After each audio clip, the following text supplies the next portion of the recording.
space behind me. It's been a day of a lot of drama politically, and we're going to touch on all the hot button points here on the news today. Our big talking point today will be, has Adani 2.0 shadowed the India meeting? The big new revelations in the Adani saga. Also, has the BJP therefore put Mission 2024 in fast forward special session of Parliament next month? Who is winning the battle of narratives? We'll be joined by special guests in a moment, but first, as always, it's time for the 9 headlines at 9. The Financial Times report, firms links to Vinod Adani allegedly used Mauritius-based funds to invest millions of dollars in Adani Group shares in violation of norms. Congress leader Rahul Gandhi demands a JPC probe. Adani Group calls the charges malicious. Third meeting of opposition bloc India underway in Mumbai. Uddhav Thackeray hosts a gala dinner for opposition leaders. BJP hits out, calls it a corrupt alliance. Government calls a special session of Parliament from the 18th to the 22nd of September. Sources say one nation, one poll, uniform civil code and women's reservation on the to be tabled. Opposition says government trying to divert attention from Adani.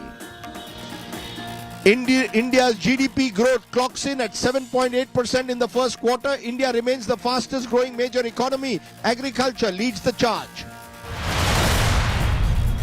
ISRO releases a new set of Pragyan rover images. Vikram lander captures the rover rotating for a safer route. Centre tells Supreme Court it's ready to conduct elections in Jammu and Kashmir when Election Commission is ready. Centre also says it cannot commit to a time frame to restore Jammu and Kashmir statehood. Suspense over whether China's Xi Jinping will attend the upcoming G20 summit. News agency Reuters claims Xi's deputy will be attending the summit instead in New Delhi next week. Ambani-owned Viacom 18 bags the BCCI media rights for both TV and digital of India's home games for a 5-year cycle for a whopping 5,963 crores. BCCI to fetch approximately 68 crores per India game.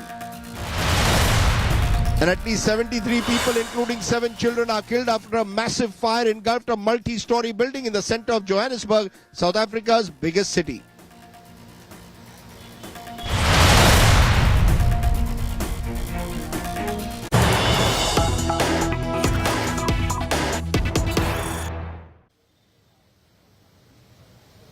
Okay, we're here in Mumbai where the India Opposition Alliance is meeting in a huddle behind me. That's the big breaking news at the moment at that dinner meeting. Speculation rising. Is the Modi government planning to go in for an early election? This comes at a time when the Modi government has announced that it will go for a special session, 5-day session of Parliament in September. Opposition sources telling India Today don't rule out early elections. Opposition sources also claiming that the Parliament session is an attempt to divert from the Adani revelations that took place today. Government insisting that the special session is not about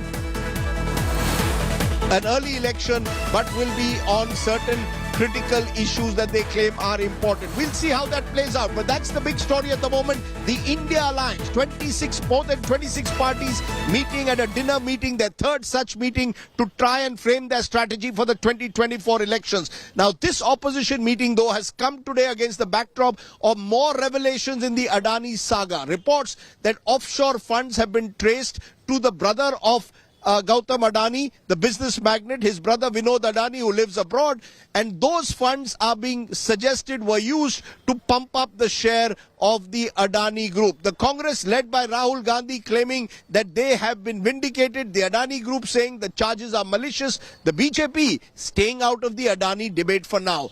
Will the Adani saga now 2.0 resurface once again? That's our top story.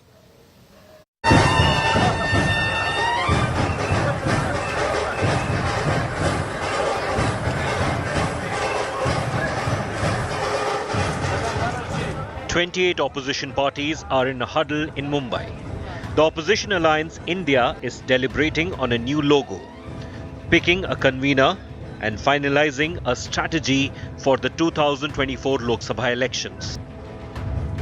The Congress, which is driving the opposition unity project to take on Prime Minister Narendra Modi, got fresh ammunition on Thursday.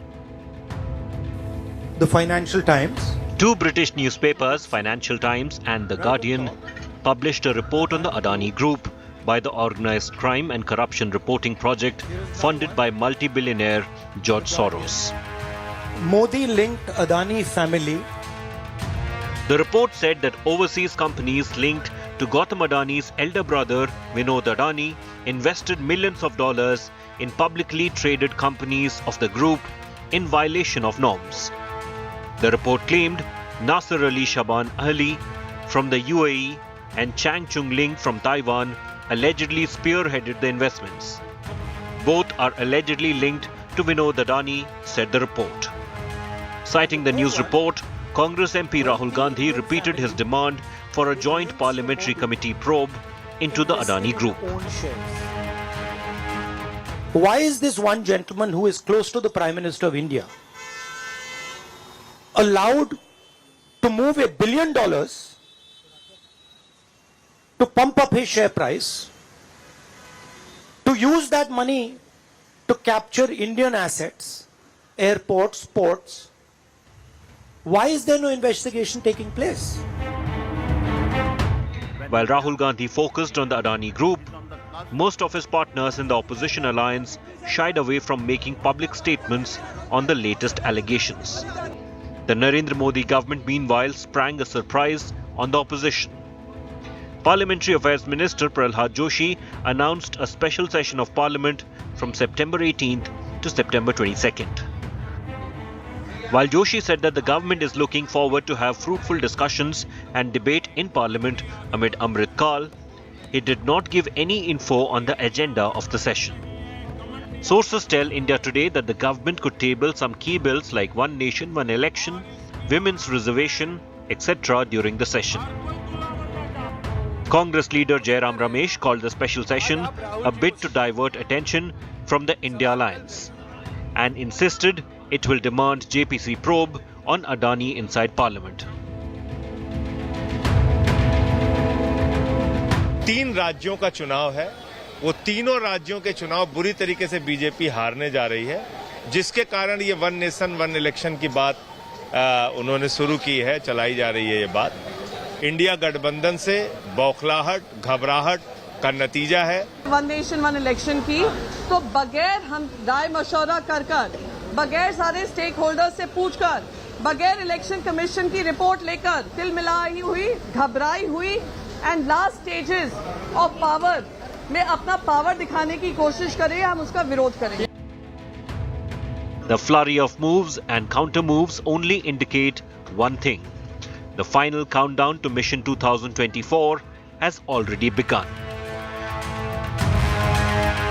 With Sahil Joshi and Himanshu Mishra, Bureau Report, India Today.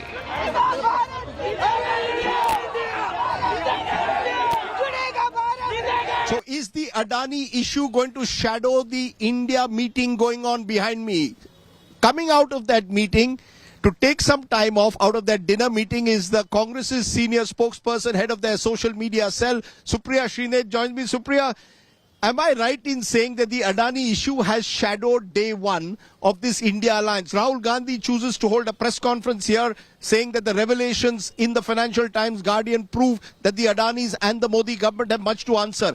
Is this Rahul Gandhi's initiative or is this an India campaign against the Adanis? Because I only saw Rahul Gandhi, Jairam Ramesh, KC Venugopal. None of the allies have raised the issue of Adani. Only Rahul Gandhi has. No, I think farthest from the truth. I think the India Alliance meeting is very important and I think nothing overshadows each other. I think they coexist. What is the whole point of having an India Alliance? An India Alliance has been brought together by people who believe in the Constitution, by people who believe there should be equal opportunities, by people who believe that every corporate in this country should have a level playing field. And here you have a government that is choosing to look the other way when the mega scam is unfolding. And I think Mr. Gandhi was absolutely right in raising the issue because there is a G20 meeting right around the corner. You want to attract investments to India. We don't have a level playing field. Where is the authority of law? SEBI and DRI looking the other way. There are very, very pertinent questions. No, these are pertinent questions. But Rahul Gandhi seems to be the only one asking them. Sharad Pawar, NCP chief, a few months ago in an interview made it very clear that Adani is good for Indian business. We shouldn't be attacking Adani. I haven't heard Mamta Banerjee attack him. I haven't heard MK Stalin attack him. I haven't heard Congress chief ministers Bhupesh Baghel and Ashok Gehlot have investments of the Adani Group in Chhattisgarh and Rajasthan. So is this Rahul Gandhi taking on Gautam Adani and through him taking on Prime Minister Modi?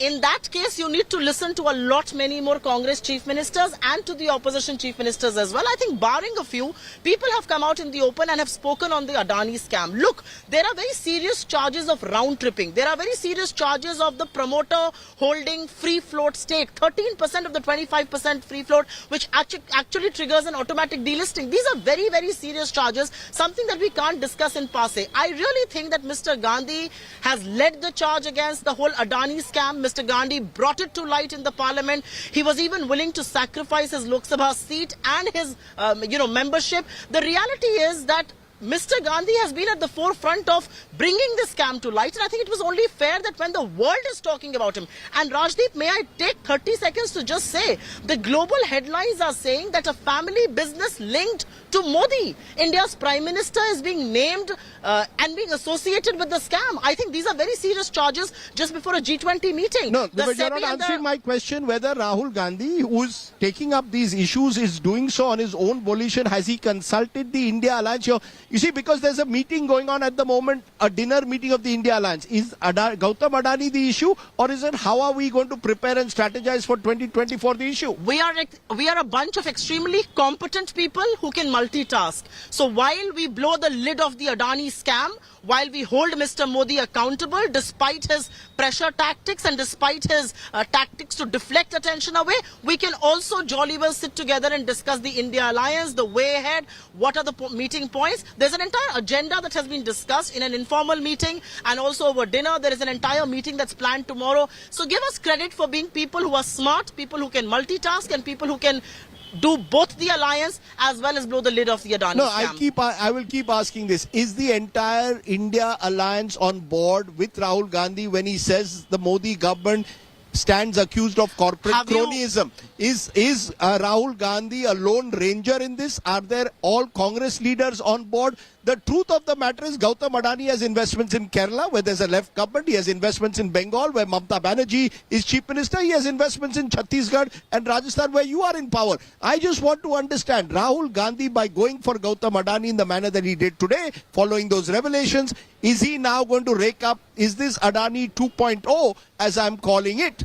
Is that what we are seeing? And will that in some way become now still Rahul Gandhi's selling point? How is this 2.0? There were pertinent questions that were raised on foreign funds holding money in Adani Group and those foreign funds actually being front for promoters. You have news reports which are done by very, very credible agencies that now say that that money was actually pumped in by promoters, pushed out of India, it has come back. I think this is round tripping of the worst kind. So this is Adani saga, Adani scam that continues. As far as Rahul Gandhi or the Congress party is concerned, I'm glad you asked me that question because this is an important clarification that I would want to make. I'm somebody who understands economy. I'm somebody who understands finance. I come from that world. The reality is that the Congress party opened up Indian economy. The Congress party has championed the biggest reforms. The Congress party is not against profit. The Congress party is not against corporates. What the Congress party is against dirty crony capitalism. If Mr. Adani wins a tender by being the lowest bidder and it's a fair tender, by all means. But if Mr. Adani is going to be given 6 airports, despite the fact that the Finance Ministry and Niti Aayog write against it, how is that justified? How is it justified that the SEBI does nothing about it, and in 2017 the SEBI chief who retires is today the head of a news channel that Mr. Adani owns? How is it justified that DRAI, after Mr. Adani comes to power, closes 2 scams that were probing Adani? So I think these are questions. Have you heard a single ally today say that Mr. Gandhi has raised a wrong issue, or what has come to light is insignificant? No, I haven't heard them echo what Mr. Gandhi has said. But yes, they haven't spoken out against Mr. Gandhi. But you mentioned SEBI chief UK Sinha. For example, according to this report, SEBI did not act against the charges that were made against Mr. Adani. Now, Mr. UK Sinha was known to be close to the late President Pranab Mukherjee. He was in the finance ministry at the time. Mr. UK Sinha was seen to be someone whose appointment as SEBI chief was made with the blessings, many say, of people close to Pranab Mukherjee. There are Congress leaders in your own party who are seen to be close to Gautam Adani. Is this about Gautam Adani, the individual? When you mention SEBI, for example, many are saying many of these, even the over-invoicing charges were started when the Congress was in power. What did the Congress do about it? So the question that I am raising, how is it that Narendra Modi alone, according to you, is responsible for what's happened with the Adanis? I am glad you are raising that question, because this is never ever about one individual. This is about the dirty political patronage that one corporate enjoyed because of his association, because of his proximity to India's Prime Minister. This is about institutions that were stymied for one man. This is because rules of SEZ ports and airports were changed for one man. This is because a man who claims proximity and is known to be close to Prime Minister Modi funded his campaign. It was his jets that Mr. Modi campaigned in pre-2014. He has won accolades after he has come to power. He has won deals as recently as Greece. Mr. Modi goes to Greece from South Africa. He comes back and Mr. Adani is looking at ports there. So this is proximity and political patronage of the worst kind. This is what crony capitalism is all about. My final question to you is quite simply this. The Adani story broke early this morning. By afternoon, the Modi government has said 5-day special session of Parliament from the 18th to the 22nd. What's the mood at that dinner? Is there a belief that Mr. Modi is going for an early election? Mamta Banerjee seems to believe so. Or do you believe this is all a diversion from the Adani question? A quick answer. The room is full of the smartest politicians in India, and they know this is nothing but a deflection, a diversionary tactic of Prime Minister Modi to derail the coverage of the India agenda. But the reality is that whether it's unemployment, whether it's high prices, whether it's women, whether it's Manipur, whether it's income inequality, people of this country realize that Mr. Modi is going to give political patronage to Gautam Adani and not to the people of this country. The mood is buoyant, and we have decided, and we will stall Mr. Modi's innings right in his tracks. Okay. You've got Supriya Srinath. I pulled her out of dinner, which is very unfair. So I'm going to allow her to move on. Thank you very much, Supriya, for joining us. We're going to raise the big question, because it's not just the Adani question. That special session of Parliament has led to several major political questions being raised. The big one, of course, is Mission 2024 being fast forwarded? Is Prime Minister Modi going in for an early election? Battle of narratives, who has the edge? Has India's coming together made the Modi government nervous, as the opposition claims, or has the opposition still failed to get its act together?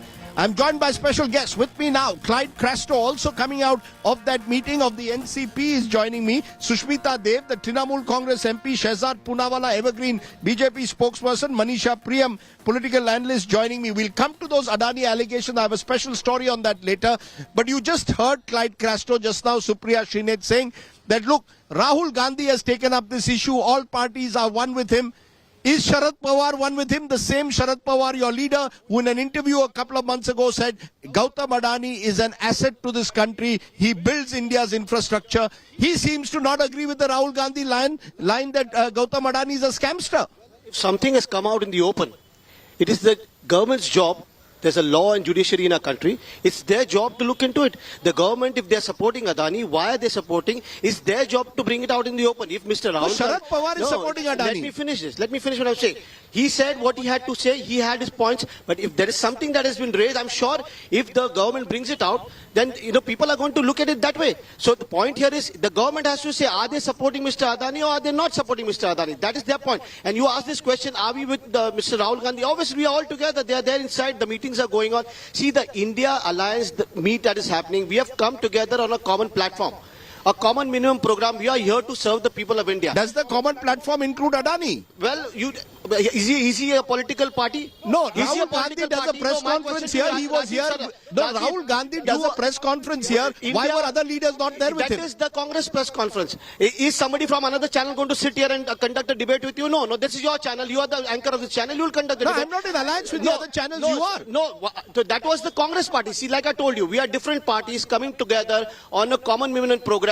We are here to serve the people. Tell me something. The BJP calls itself so invincible. Okay, after years they brought the NDA together. It was in the cold storage. They've thawed it and brought it out. So what are they afraid of? They are so invincible. Tell the BJP to fight alone. Okay. Why are they not fighting alone? Okay, Shehzad Poonawala, early morning, the entire narrative across global papers, and these are now big papers, Guardian, Financial Times, saying Adani, company linked to Modi, is accused of misusing offshore funds. Then by afternoon, we hear of a special session of Parliament being called. Is the BJP using a diversionary tactic, as the opposition alleges, because you're fearing that the India alliance can capture the narrative using issues like the Adani issue to accuse you of corporate cronyism? What exactly is all of this about? Is the government worried about the emergence of the India alliance or not? Rajdeep, as the panel is placed right now, it is going to be a 3 versus 1 against me, and you've already opened by giving Supriya Shrineth an uninterrupted time to make all these allegations. I wonder why the Congress won't face me. Perhaps because, and I hope Rajdeep you won't interrupt me for the next 45 seconds when I bust this entire fake narrative on the Adani issue. 2 months ago, you, me and Rahul Kaval in your studio where I'm sitting right now were sitting, and Supriya Shrineth had said, tomorrow morning I'm doing a press conference on the 20,000 crores, where it has come from and how Adani is responsible for that money being round trip, and it came to shell companies. Till date, that press conference hasn't happened. But what has happened is just a lot of hypocrisy. By the way, Rajdeep, please tell me that the Supreme Court is monitoring the probe. It set up an expert panel. It has people like KV Kamath, Nandan Nilekani, Justice Sapre and others who went through the SEBI report on it, and after that came to a conclusion that no regulatory failure can be said. So are you saying that there's a question mark on the integrity of KV Kamath, or the question mark on the integrity of Nandan Nilekani? Forget that. I'm saying if Rahul Gandhi's allegations are to be taken on face value, he's saying 2 things. Adani is completely corrupt and that he's colluded with anti-national forces. Then by that logic, how can you give any project to this man anywhere in the country, Rajasthan, Chhattisgarh or any other place, and him going to Sharad Pawar's house should be the most egregious offense. Tomorrow he should not sit with Sharad Pawar. But having said that, you know what, Rajdeep, you did not ask Supriya Shrineth, and you asked a lot of questions, but you should have asked her, when did Adani get the Mundra port, by the way? When did he get the 6 SEZs that she was just screaming about? When was it that he came into power sector and he became the biggest power player? And when did he get his first coal mine, which was outside India, all during the UPA tenure? Obviously, Rajdeep, she does not want to answer that. Therefore, the Congress party has no courage to answer me. But therefore, let me ask one question, Rajdeep. Just let me ask one question. Rajdeep, let me finish my statement. Has the latest revelations put the BJP Modi government on the defensive when global newspapers ahead of the G20 summit are accusing someone who's close to the Prime Minister of serious financial irregularities? Does that worry you? Because you are focusing on the G20 summit, and here some of the most respected newspapers in the world are putting out these stories. Rajdeep, the most respected newspapers in the world, including the one that you probably like to read, the New York Times, spoke about how NewsClick, an organization, was receiving Chinese funding, and the Congress party, including the lady who came and gave you a one-on-one interview, was the one defending NewsClick when they were peddling Chinese narrative on Rafales, Chinese narrative on COVID vaccines, and trying to undermine India's position on a large number of issues. So what was that? That was not credible. And on that, the ED has taken action as well. What about the credibility of that newspaper? And today, this OCCRP organization is being funded by George Soros. Who's George Soros? The same newspapers and the organizations, including the government of England, have called him an economic war criminal for orchestrating the meltdown in UK, the Bank of England in 1992, in the Asian crisis, the role that he played by short selling. All of this has been said by those very newspapers. Mr. Rajdeep Sardesai, and the same OCCRP author, Ravi Nair, is a person who was writing for NewsClick. How much credibility he has, you can go and see on his social media. But that's not the point. Today, Rajdeep, I have just one question. Clyde Castro is sitting right next to you. Is Adani corrupt? Is Adani an anti-national? Ask him. If you have the courage, ask him. Rahul Gandhi has alluded that. Ask him. No. One second. Let me come to that. One second. 1 minute, Shahzad. I've given you your time. No. Before I go, I will come to Sushmita in a moment. You want to answer that? He's putting a direct question to you. Does the NCP see Adani as someone who's working against India's interests as Rahul Gandhi does? Answer Shahzad Puna. Let me talk about BJP. Quickly, I'll tell you one thing. He's talking about hypocrisy. He's talking about all these questions you want to ask. I want to ask this question, and not to him. I don't care about what he's saying. What I'm trying to ask here is, a month ago, in Bhopal, the Honorable Prime Minister of India, Mr. Narendra Modi, gave a speech and he spoke about the cooperative scam in Maharashtra. It is a simple question. Is Adani anti-national as Rahul Gandhi has alleged? Once he related to the NCP, and after a few days, I will ask him, don't worry. He's talking about Mr. Ajit Pawar. After a few days, Ajit Pawar joins the party. Why are they silent? If they have the guts, why don't they do the inquiry on the cooperative scam? 1 minute. And why don't they talk about the irrigation scam? What about After the 2014 election or before the 2014 election, kept talking about the 70,000 irrigation scam. But when he did an early morning swearing alliance can be seen on television on your show. If the BJP has the guts, and if they are talking about all this, Shehzad, Let them do it. Let them do it. Okay, Shehzad, I am in Mumbai, so I can't always come to you for intervention. Just bear with me. I will give you enough chance. But let me just have one intervention. Ask Sushmita Dev the same question. Let me just have one intervention. Do you share Rahul Gandhi's views on Gautam Adani? Please, Shehzad, I am the anchor. We will have to then. Just a minute. Go ahead. So Rahul Gandhi has picked up an issue. Yes. Rahul Gandhi has picked up the issue. He has all the right to do so. What has happened and what will happen has to be decided. The law and judiciary and the government has to intervene. Will the BJP and the BJP spokesperson say that Adani is right? Tell them to say it. Okay. Tell them to say it. Okay, 1 minute. Sushmita Dev, your party, there are investments that are there in Bengal by the Adani Group. Does your party see this as a diversion from the real issues that is the India Alliance now going to take on Gautam Adani and the revelations and target the Modi government, or is the India Alliance far more conscious about how to achieve some chemistry between allies, for example, between you and the left? What is your priority? What is the priority of this India Alliance?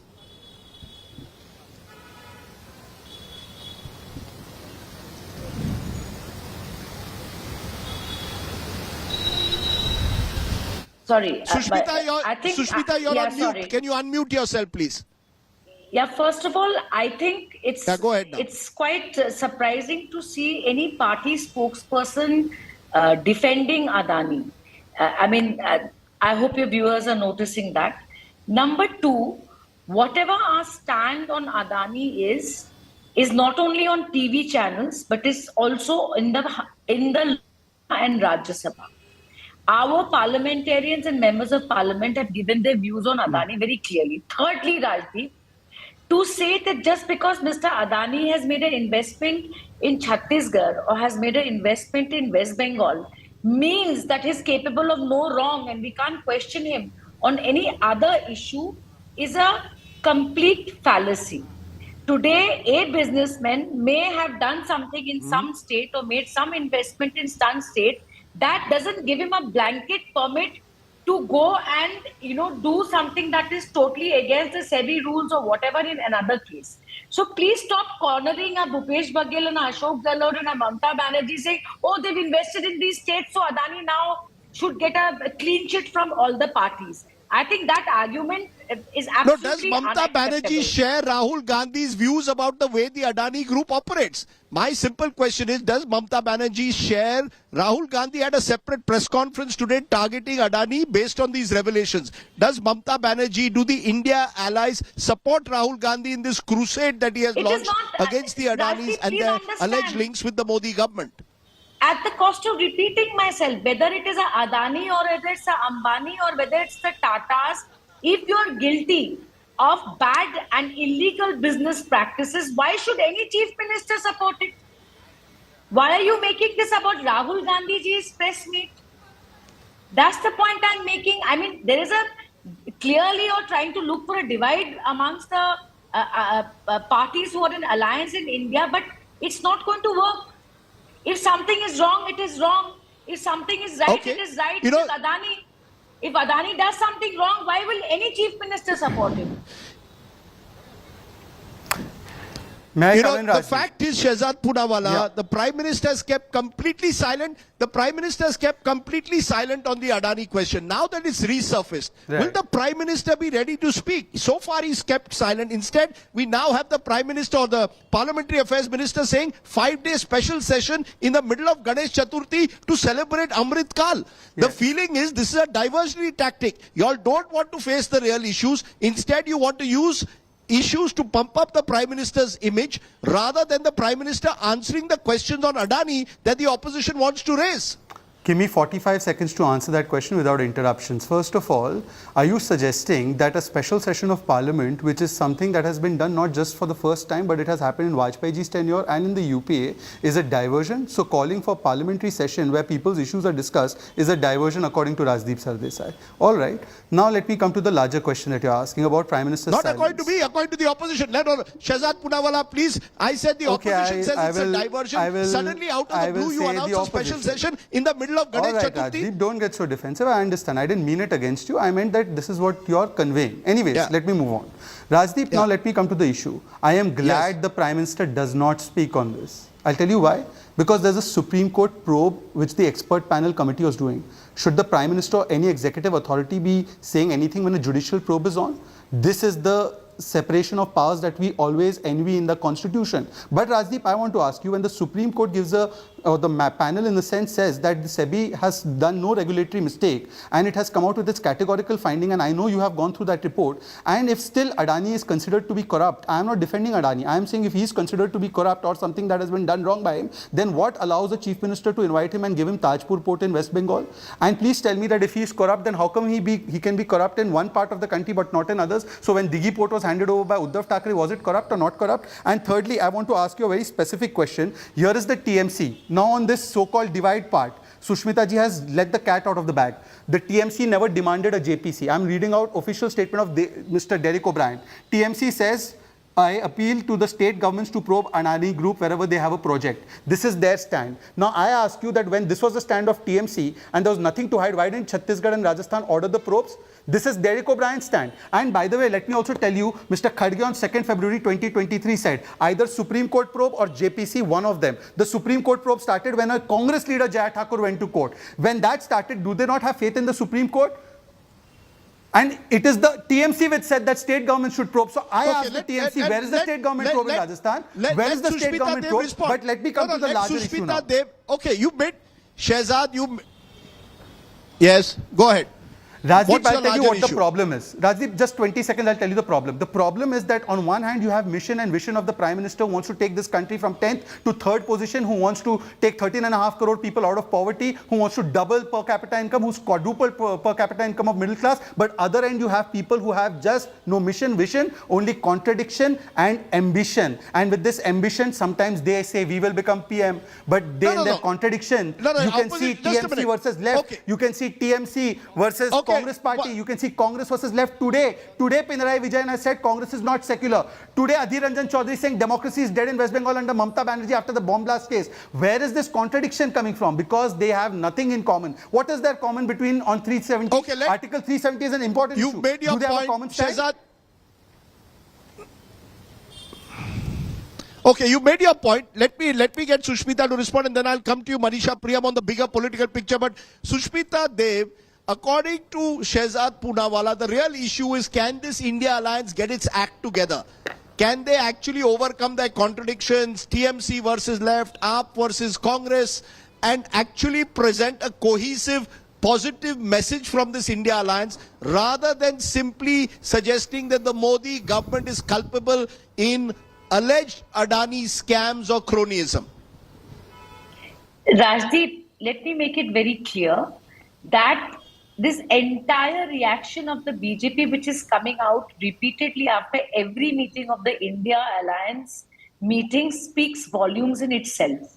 And secondly, I would like to say that I do not expect any member of the BJP to understand the dynamics of the alliance, because yes, it's a democratic alliance. We air our views. We may have different nuanced views on issues, but the fact is that we are all united on the issue of inflation, issues like unemployment, and issues like selective persecution when it comes to corruption. So I would like to tell the BJP spokesperson that you can keep poking holes in the Indian alliance, but we are united on many of the larger issues that is ailing this country because of Prime Minister Modi and the NDA alliance. So make no mistake, we are going to have a common minimum program, and we are going to act on it. And that is what is rattling the BJP, who are having verbal diarrhea saying, oh, India alliance won't work. It will work. And please calculate your own percentage of the vote share and calculate the percentage vote share of the Indian alliance partners. And that itself is a starting point for us. Okay, can I bring in Manisha Priyam? Manisha Priyam, do you get a sense that the BJP in any way is rattled either by the Adani revelations or the fact that the India alliance has not imploded yet, that they are still meeting. It's the third meeting. They're still talking to each other. Do you get a sense that the India alliance is posing a challenge, and this is leaving some to believe the Prime Minister could go in for an early election if only to prevent the India alliance from actually getting their act together? So I think there are two questions and two different answers. On the Adani issue, I think the citizens of India were very rattled that when the India alliance was indeed meeting for a record third time and their numbers having swelled up, why on the Adani issue, the big revelation, etc., why Rahul Gandhi, flanked by Jairam Ramesh, came alone to do that presser, and none of the India allies were with him. Had he done it 2 days after the meeting in Bombay or 2 days before, anybody would have understood that, okay, this is being done by Mr. Rahul Gandhi alone. But on the eve when everybody is together, why the Adani presser was alone by Mr. Rahul Gandhi, that was an akla-chalo moment for Mr. Rahul Gandhi when the India alliance itself was meeting. That's number one. But I do believe that the India alliance meeting time and again and persisting with its meetings, and the fact that nobody is getting out of the meeting saying, oh, I'm not getting along with that partner, and Arvind Kejriwal, for example, is not throwing the hat off saying, oh, in Punjab now I don't see eye to eye with the Congress. These things are not happening, and that's certainly rattling to the other part. And every time the India allies meet, I find now that on the other side, the BJP, which is now the NDA in a poll-ready mode, also has some answers ready. And this time around, the announcement of a special session of Parliament, for the Amrit Kal, which seems like a historic and epochal moment in India's meeting as a group of parliamentarians, that seemed to be something that could possibly rattle. And of course, the noise that there could be an early election. But the fact is, so why do you think Mr. Modi has called a special session? Manisha Priyam, why do you think Mr. Modi has called a special session? Why do you think Mr. Modi has called this special session? Is it to divert attention? Is it to bring in some new legislation, talk of women's reservation, one nation, one election? I think Mr. Modi has called the special session. I don't know what the legislative agenda at hand is, because the monsoon session has just ended and most of the legislative agendas have been passed without the other parties being there or with the support of the the BJD, etc. Right. Even contentious legislation such as the Delhi civil servants posting, etc. That business has been done. The Parliament has transacted business. The Manipur no confidence was discussed much later, only to transact all the other business, and that has happened. I think the special session has been called for Mr. Narendra Modi to mark this as a historic moment, to mark himself and his government for the last decade as something historically different from anything else that has gone on ever before in the country, to bring out a national narrative just as he brought out from the ramparts of the Red Fort. And I would see this Amrit Kal special session as Mr. Modi sounding the poll bugle in a national sort of way, whereas the India allies would still be fighting very localized. But just a minute, I'm just going to intervene. He's with local issues. Okay, but the fact is, he had the August 15 speech, he had the no confidence speech, and he's got G20 and Chandrayaan. While the opposition is claiming Mr. Modi or the Modi government is rattled by the coming together of India alliance, Clyde Crasto, the flip would be that Mr. Modi's popularity could go only further up. Chandrayaan, good GDP numbers coming in today, 7.8%. Mr. Modi has already brought down LPG prices by 200. There's talk of petrol prices coming down. There will be the G20 summit. So Mr. Modi may be only looking to capitalize and make 2024 a leadership contest and ask the opposition, Modi versus who? When he asks this question tomorrow, Modi versus who? What are you going to answer? That's the point. That's the point. When you're saying Modi versus who, that means the BJP and the NDA, they have only one person, or they don't want anybody else from the NDA to come ahead. The difference is, in the India alliance, we have many people worthy of being the Prime Minister. But here, I'm sure that the BJP is not allowing any, so he's treating all the other NDA partners as people who are worthless. They don't have the capacity to be parliament. Let me finish. Well, you have asked me a question, let me finish. Yes. Also, at the same time, calling a parliament session could be anything. To praise one's own self, to say that we are, but there are so many other issues that I wish the Prime Minister and the BJP-led NDA government had called a special parliament session to discuss about Manipur. The issue of Manipur has not been discussed in the parliament at all. They should have called the special session to discuss Manipur. No, there was a no confidence motion where Manipur was raised. Manipur, what television were you watching, Rajdeep? What Manipur issue was raised? They did not speak about, by saying that Manipur there will be peace. Everybody wants peace there, but what are you going to do? I wish they had spoken about what has happened in Manipur. I wish they had spoken about what they are going to do, what steps. That nobody said anything. One more thing, let me tell you one more thing. And the fact that BJP is rattled, I'll tell you how the BJP is rattled. Here in Maharashtra also, you are sitting here in Mumbai with me, we are here.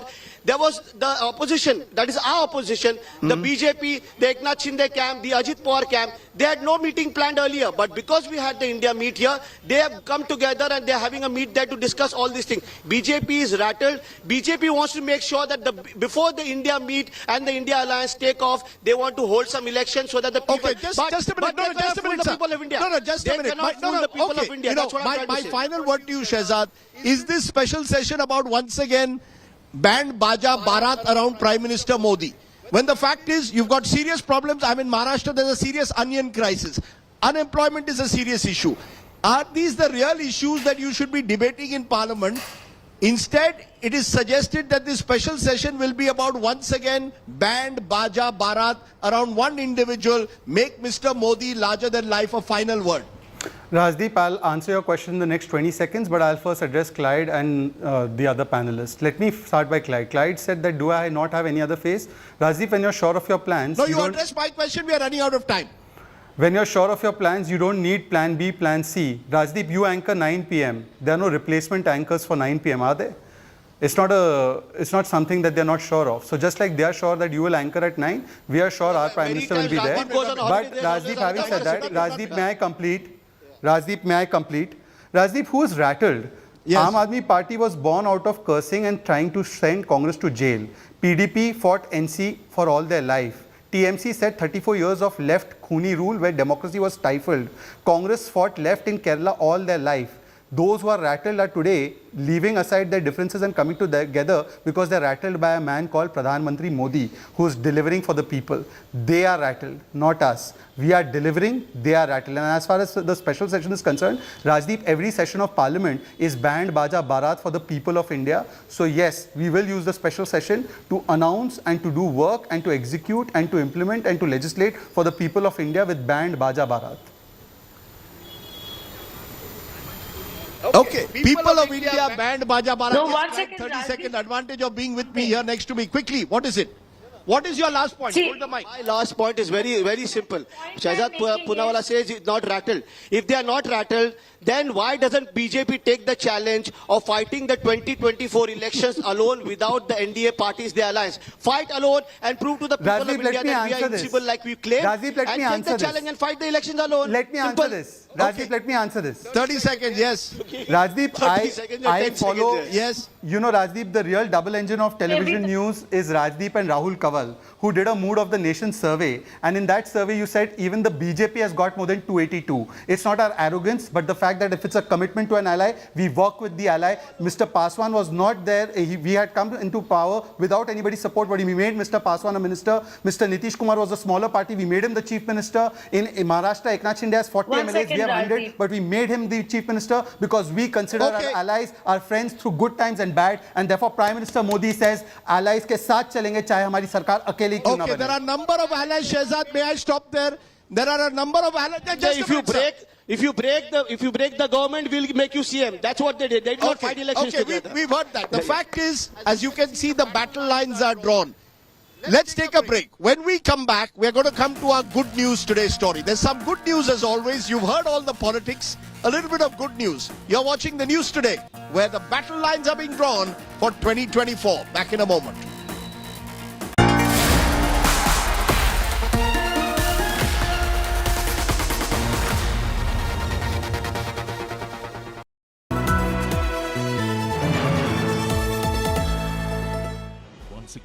India Today wins Best Channel of the Year.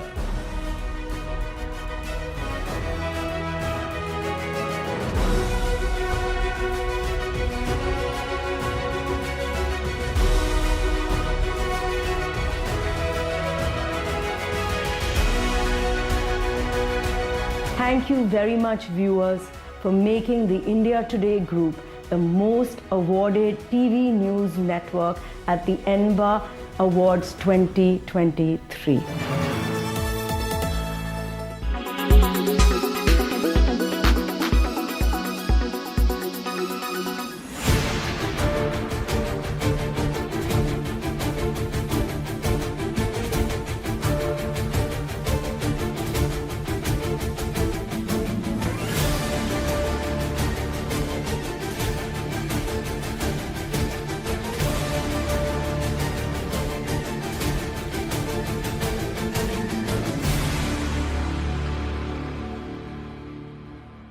Air quality today.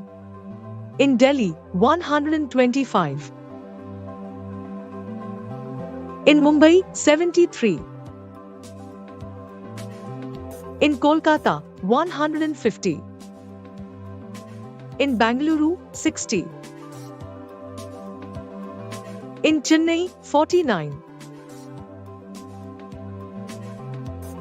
In Hyderabad, 132.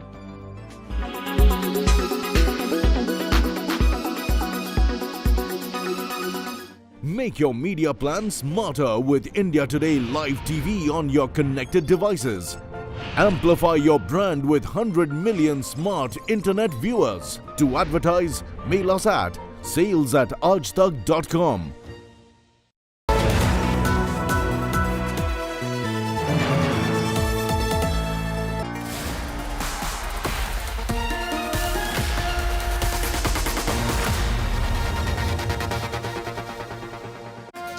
Welcome back to this special coming to you from Mumbai. Now, you've heard the big political debate. The truth is, while politics takes center stage, there are certain real stories on the ground that need urgent redressal. One of them is that of Kota suicides, a story we've been following right through this week. Remember, the number of students who've committed suicide this year alone in India's entrance exam hub has gone up to 24. 6 deaths reported in this month of August alone.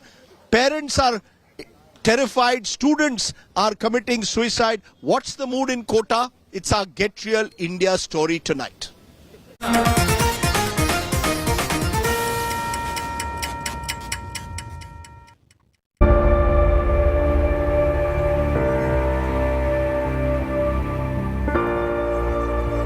Kota, the coaching capital of India.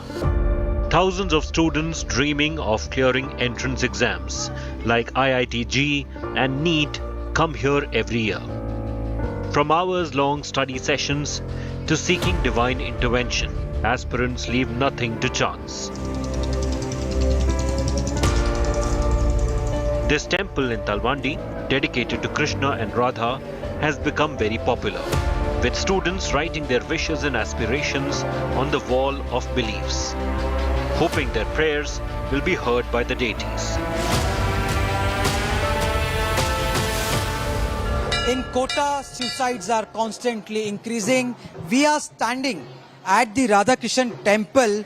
This temple is very interesting in context of Kota coaching industry and students.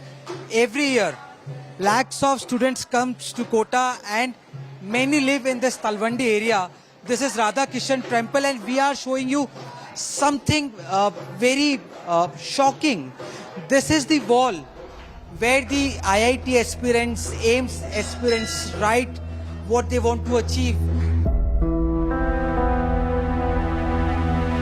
But what happens when these wishes don't come true? While some find the courage to bounce back, there are some who succumb to the pressure. This year, 24 students have taken their lives so far, with 6 deaths reported in August alone. Last year, 15 students died by suicide. The count has increased from 7 in 2017 to 24 this year. हम लोगों को बहुत ज़्यादा force होता है क्योंकि competition बहुत ज़्यादा है एंड अराउंड 25 लाख स्टूडेंट्स एक बार में बैठते हैं एग्ज़ाम में, तो कंपटीशन वहाँ टफ हो जाता है क्योंकि बहुत ज़्यादा बच्चे होते हैं और सीट्स बहुत कम होती हैं, इसलिए बच्चे प्रेशराइज्ड होते हैं, इसलिए वो डिसीज़न सही नहीं लेते और गलत डिसीज़न ले लेते हैं और अपनी लाइफ का डी एंड कर देते हैं। मैं कहीं ना कहीं उतना नहीं दे पा रही हूँ जितना देना चाहिए। सभी यहाँ पे 14-15 घंटे पढ़ते हैं, मैं उतना नहीं पढ़ पा रही हूँ। तो कितना घंटे पढ़ते? 12 घंटे। 12 घंटे बहुत होता है। तो फिर यहाँ कंपटीशन बढ़ते जा रहा है। The authorities this week banned tests for 2 months and decided to focus on providing counseling to students who need help. कुछ पोस्टर्स हम लोग लेके आ रहे हैं अपने मोटिवेशन पोस्टर इसको के लीजिए अपन, वो सभी हॉस्टल्स के अंदर कमरों में हम मोटिवेशन बच्चों को करने के लिए लगाएंगे इसके अंदर, जिससे कि बच्चा उन पोस्टर को देख के थोड़ा सा तनाव दूर कर सकता है अपना। मेरा ऐसा मानना है कि शायद एक तो कोरोना काल में 2 बच्चे घर पे रहे, 2 साल घर पे रहे, उसकी वजह से भी हमें थोड़ा स्टडी का करनी पड़ेगी कि रियलिटी में बच्चों में किस जगह मानसिक अवसाद हो रहा है। जो मुझे लग रहा है कि मेंटल प्रेशर झेलने की बच्चे की जो थोड़ी सी क्षमता है वो थोड़ी कम हो गई है। एक रिएक्शन जो मुझे लग रहा है कि चेन रिएक्शन हो गई है। Many of these entrance tests were incidentally designed to avoid pressure on students, but they seem to have only helped the coaching centers to flourish. With Jai Kishan from Kota, Bureau Report, India Today. Okay, we've heard the terrible news coming in from Kota, but let me tonight leave you with a good news today story. And our good news today story comes from Kashmir, where a 10-year-old specially abled boy has become an inspiration for many. Imad Nazir and his love for cricket has gone viral on social media. His dream against all odds is to play for India one day. Isn't that all our dreams? Take a look at tonight's Good News Today story.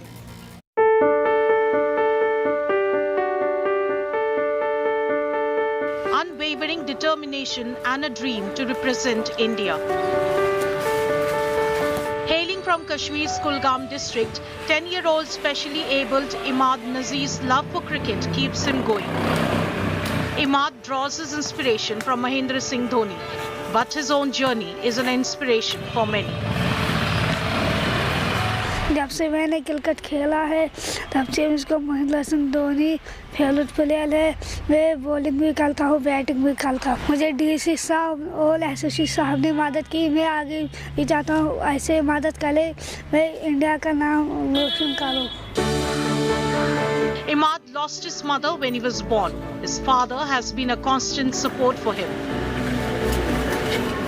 जो आपने ये video उठाया था वो viral हुआ और उसके ज़रिए फिर डीसी साहब या एसएसपी साहब ने वो वीडियो देख के इसकी बहुत ज़्यादा हेल्प की। Imad is chasing his dreams against all odds. Recently, a video of his love for cricket went viral.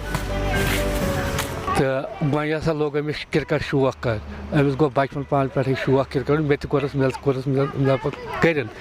करन किस पे अमिस खुश गस तिथ पे गिंद कोर सपोर्ट अमिस हसा कोर डीसी साहबन ति मदद अमिस हसा कोर एसपी साहबन ति मदद तो बह हसा छु शुक्र गुजार डीसी साहबस एसपी साहबस अमिस गस हमेशा गसुन इथे पठन। बच्चे के हाथ में बैट आप देख सकते हैं। PDP chief Mehbooba Mufti spotted the video and shared Imad's story on social media. इस दुनिया से इनकी मां का इंतकाल हो गया। Cheers are pouring in for this little cricket enthusiast's dream to represent his country. Bureau Report, India Today. Okay, that's it on the show tonight. The news today, as always, brings you the news stories of the day. Ask the questions that few other primetime shows dare to ask. I hope you enjoyed watching it. Stay well, stay safe. Good night. Shubhratri, Jai Hind, Namaskar.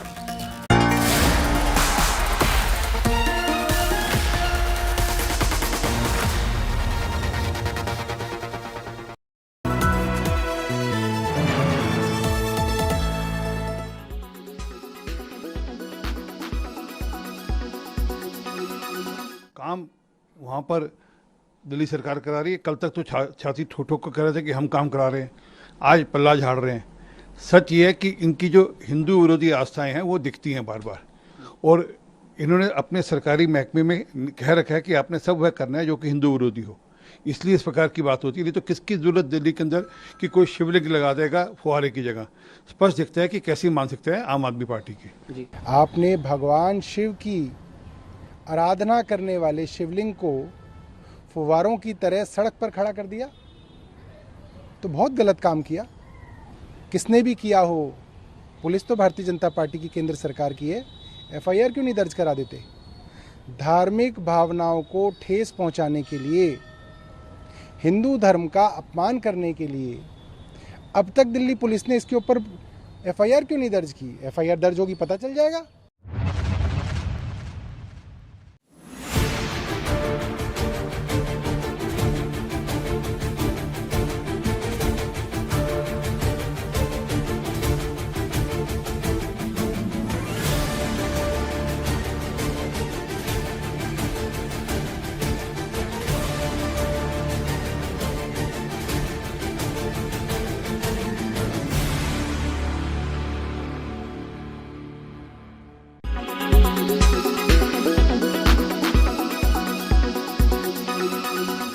Make your media plan smarter with India Today Live TV on your connected devices.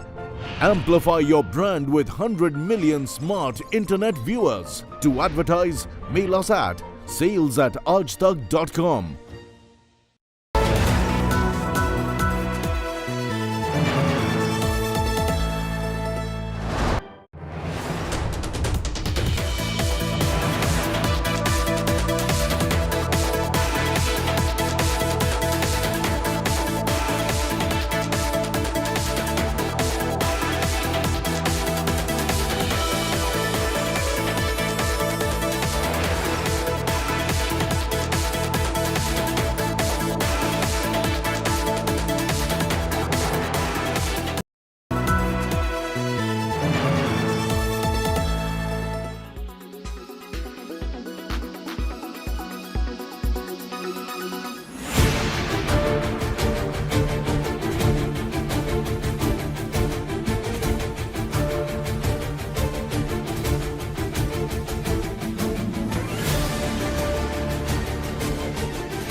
Weather forecast now. Delhi, maximum 39 and minimum 29 degrees. Mumbai, maximum 31 and minimum 26 degrees. Kolkata, maximum 36 and minimum 28 degrees. Bangalore, maximum 29 and minimum 24 degrees. Chennai, maximum 34 and minimum 25 degrees. Hyderabad, maximum 32 and minimum 23 degrees.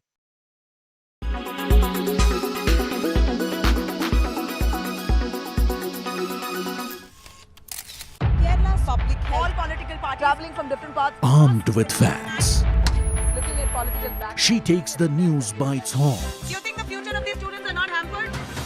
Fierce, bold, and direct, setting the tone for the biggest stories from every corner and every angle. Expect nothing but the unfiltered truth. News first, niceties later. Watch me, Nabila Jamal, on India Today. Good evening, viewers. Let's take a look at the weather report across the major cities this evening. Thiruvananthapuram is at 32 degrees Celsius with an AQI of 39. Mumbai is at 32 degrees Celsius with an AQI of 91. Panji is at 31 degrees Celsius with an AQI of 74. Ahmedabad is at 34 degrees Celsius with an AQI of 84. Bhopal is at 31 degrees Celsius with an AQI of 114. Jaipur is at 34 degrees Celsius with an AQI of 118. Delhi is at 36 degrees Celsius with an AQI of 169. Srinagar is at 30 degrees Celsius with AQI being 72. Lucknow is at 35 degrees Celsius with an AQI of 155. Patna is at 36 degrees Celsius with an AQI of 189. Kolkata is at 34 degrees with an AQI of 215. Hyderabad is at 32 degrees Celsius with an AQI of 72. Bangalore is at 29 degrees Celsius with an AQI of 40. Chennai is at 32 degrees Celsius with an AQI of 61. This is all we have for you in this segment. Hope wherever you are, you find favorable weather around you. Keep watching India Today for all the weather updates with me AI Sana all through the day. Co-powered by the new Kia Seltos, the badass reborn. Co-powered by PolicyBazaar.com. Har family hogi insured.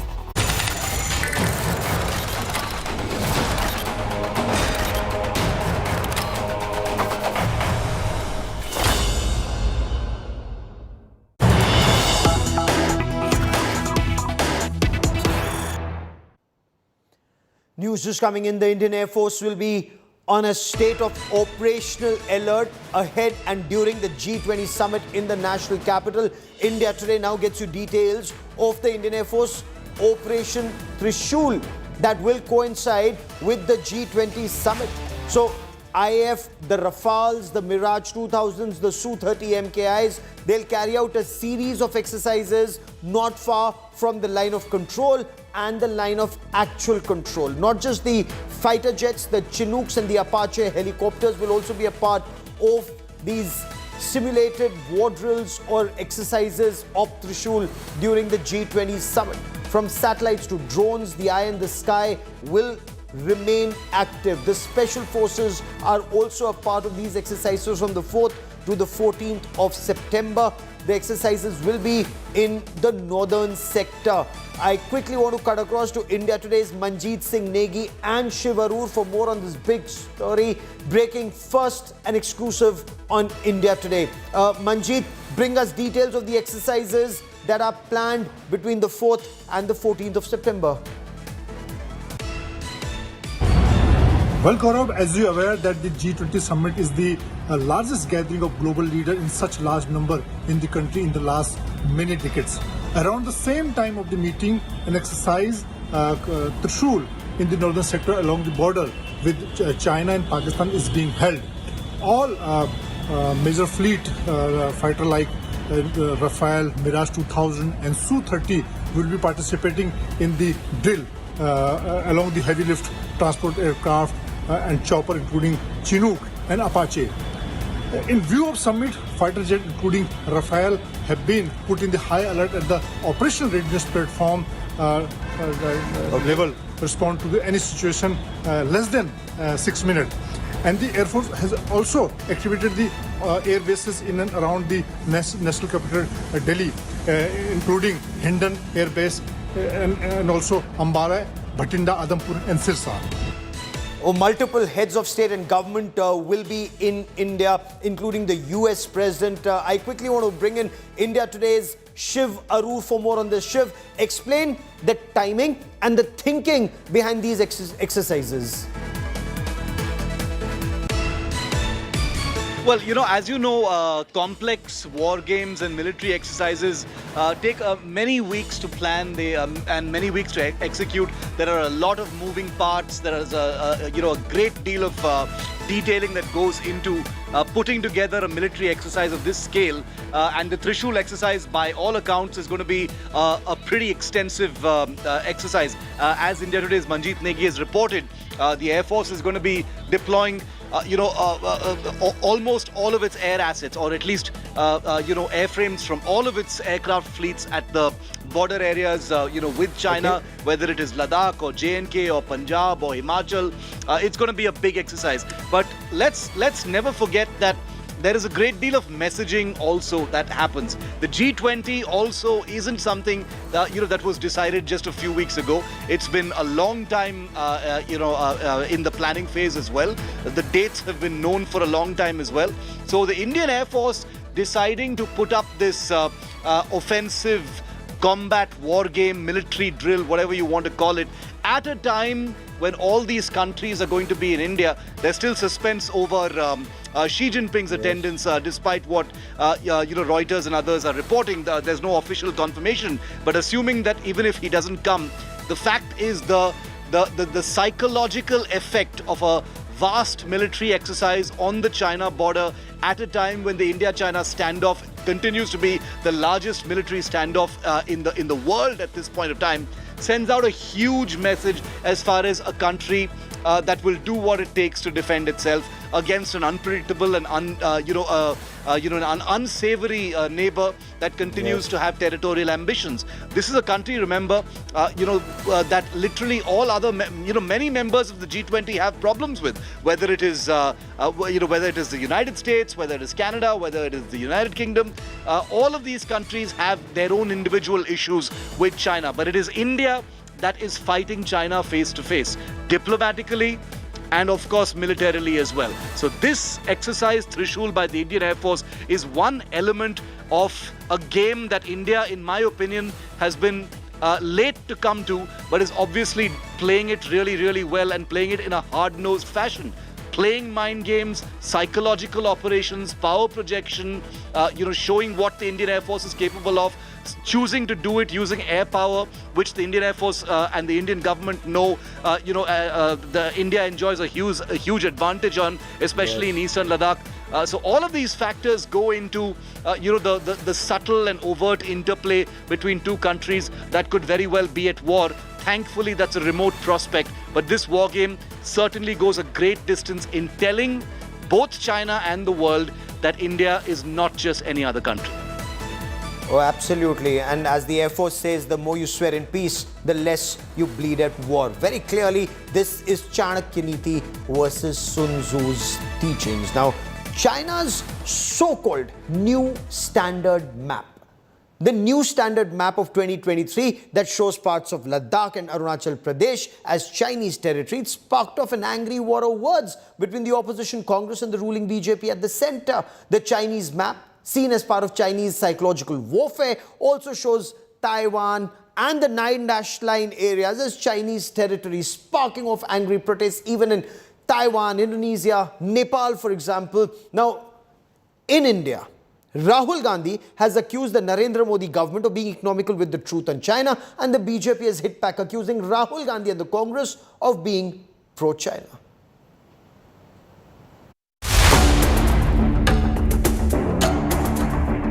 Even as more than 50,000 Indian and Chinese troops face off in Ladakh since the summer of 2020, an ugly political battle has escalated over China's cartographic aggression along the LOC. China's state-run Global Times released the 2023 edition of what it claimed was China's standard map prepared by the Chinese Ministry of Natural Resources. The map stakes claim to the island of Taiwan and the 9-dash line claiming large parts of the South China Sea and parts of Ladakh and Arunachal Pradesh. Congress party's Rahul Gandhi launched a frontal attack on the Narendra Modi government on China's aggression on the map. जो प्रधानमंत्री ने कहा है कि लद्दाख में 1 inch जमीन नहीं गई है, ये सरासर झूठ है। पूरा लद्दाख जानता है कि चाइना ने हमारी जमीन हड़प ली है, तो उसके बारे में भी प्रधानमंत्री को कुछ कहना चाहिए। Union Minister Kiran Rijiju, who is the Member of Parliament from Arunachal Pradesh, hit back at the Congress, accusing Rahul Gandhi of speaking China's language. Why Congress is so much excited about Chinese publication of maps and inclusion of Arunachal and Aksai Chin in Chinese territory? It has been happening for decades. And suddenly, Chinese action and Rahul Gandhi's statement are all going in the same direction. Now, they are speaking the Chinese language. Congress leader in Lok Sabha, Adhir Ranjan Chaudhary, rushed to Rahul Gandhi's defense on the Wayanad MP's repeated statements on China. Rahul ji आज से नहीं, ये बात राहुल जी बराबर कहते आते हैं। हमारे रक्षा मंत्री जी की वो टिप्पणी को आप लोग संज्ञान में लाई। यथा पूर्व स्थिति को हमें लाना चाहिए। तो यथा पूर्व स्थिति मतलब कि क्या होता है? जो स्टेटस को थी उसको वापस लाना, मतलब स्टेटस को नहीं है। Union Minister Dharmendra Pradhan too launched a frontal attack on Rahul Gandhi, accusing the Congress of a pro-China stance, ignoring India's defense capabilities. Rahul Gandhi अपनी मानसिक दिवालियापन की बार बार परिचय दे चुके हैं। उनके सदैव एक प्रो चाइना स्टैंड रहा है। उनको भारत की व्यवस्था से ज़्यादा चाइना की व्यवस्था, देश की बाहर देश को अपमानित करने की उनकी प्रवृत्ति, उससे वो बाज नहीं आ रहे हैं। The Ministry of External Affairs also issued a statement rejecting the false Chinese territorial claims. The government in a statement said, "We have today lodged a strong protest through diplomatic channels with the Chinese side on the so-called 2023 standard map of China that lays claim to India's territory. We reject these claims as they have no basis.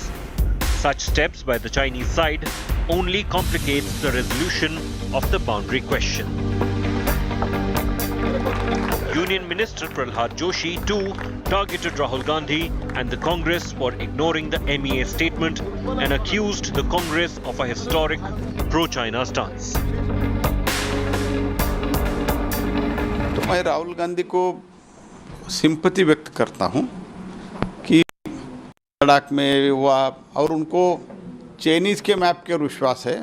Bharat के हमारे external affairs मंत्रालय जो बोल रहे हैं उसके ऊपर, हमारे डिफेंस फोर्स जो बोल रहे हैं, उन लोग जो बोलते हैं उसके ऊपर उनका कोई विश्वास नहीं है। On ground, India and China remain locked in a deadly standoff.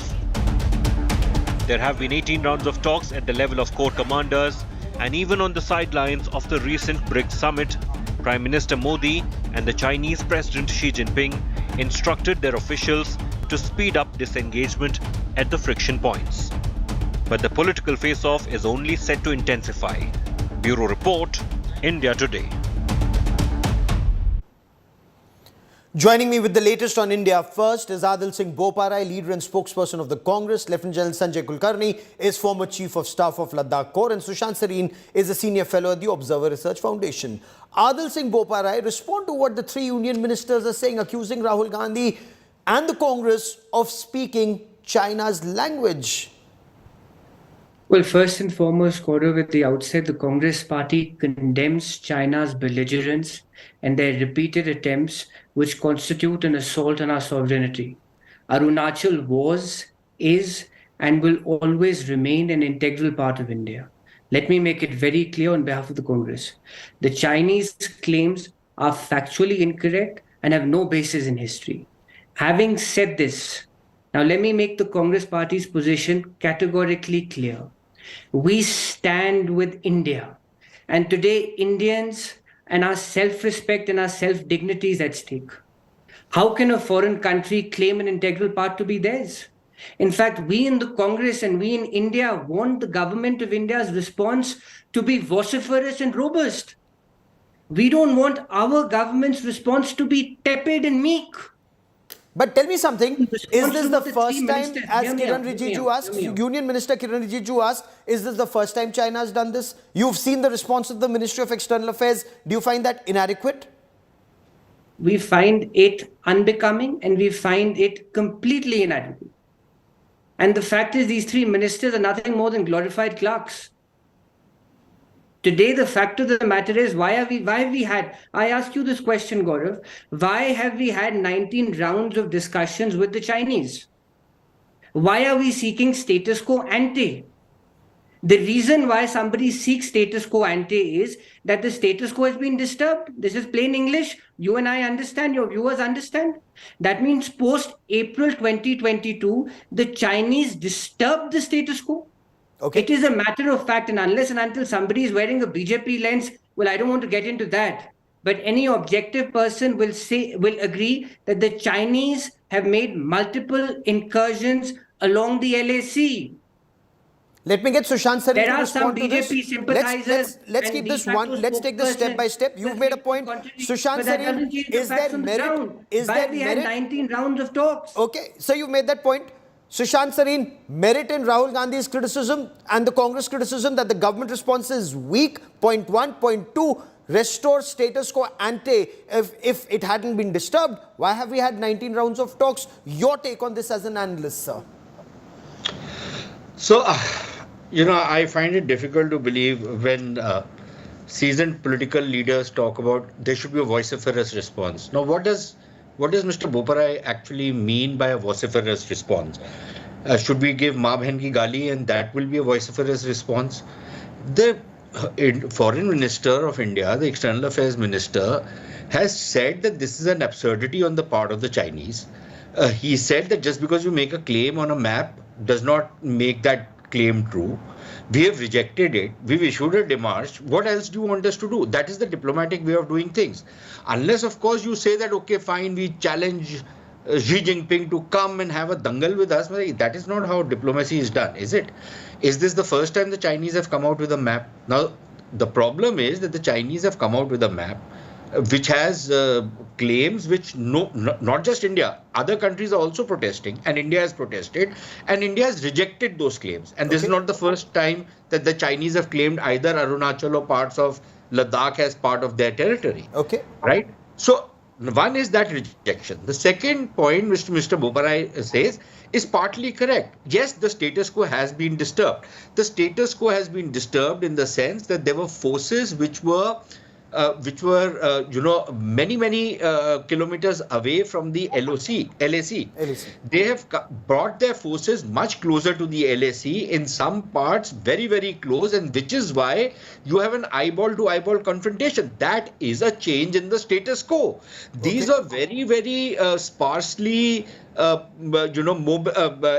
where the deployments were very sparse. Deployments were in reserve areas, in back areas, right? Okay, let me get General Kulkarni. The depth areas. Let me get General Kulkarni. Taken the forces. 1 second, Gaurav. Okay. You've suddenly taken the forces right up to almost on an eyeball to eyeball, and that has changed the status quo.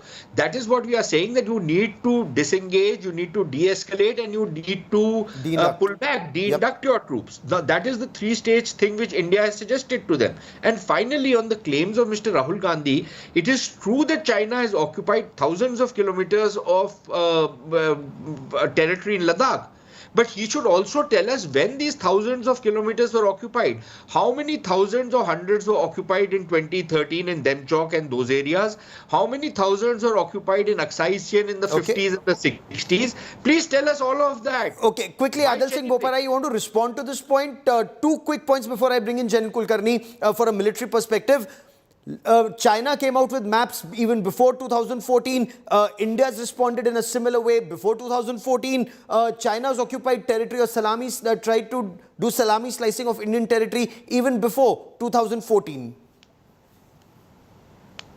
I think, Gaurav, and I have the highest of respect for Mr. Serene, I don't think this is an us versus them issue. Let's be very clear. This is about Indian land, Indian soil. Unfortunately, today there is an ecosystem which wants to protect Mr. Modi's image of a strong man. And in that pursuit of protecting Mr. Modi's image of a strong man, that ecosystem is unwittingly giving a clean chit to the Chinese. That is the contentious issue here, number one. Number two, Mr. Modi was economical with the truth. He was economical with the truth in May 2020 when he said that there is no incursion. There have been incursion along multiple points in the Ladakh sector.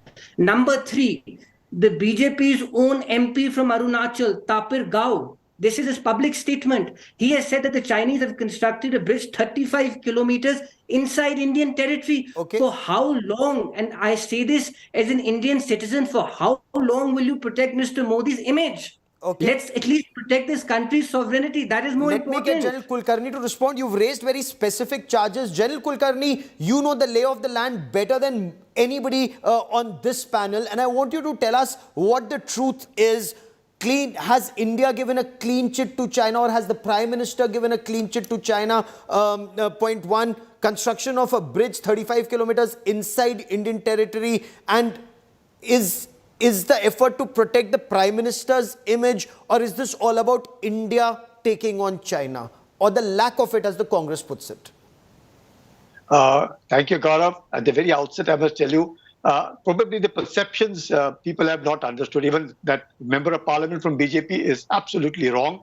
First and foremost, the bridge that has been constructed 35 kilometers inside Indian territory, what he claims, is definitely inside a 40,000 square kilometers that is under Chinese occupation is ours. And therefore, that 35-kilometer that bridge that he's talking about is in the general area of Pengangso and beyond, which is under the Chinese occupation. The same member of parliament had also stated that there was a village that had come up in Arunachal at a place called, Longju. And that area which they're talking about, he's absolutely right. Nobody is right and nobody is wrong. Why? That village has been there since 1959. We lost that area in 1959. Now, if the member of parliament or the BJP or whichever party that he belongs to says that the Chinese have constructed a village, it's incorrect. And right also, right? Because yes, the territory belongs to us, but the territory is under Chinese occupation since 1959. Okay. Similarly, it happens in Pengangso. So it is this kind of a thing.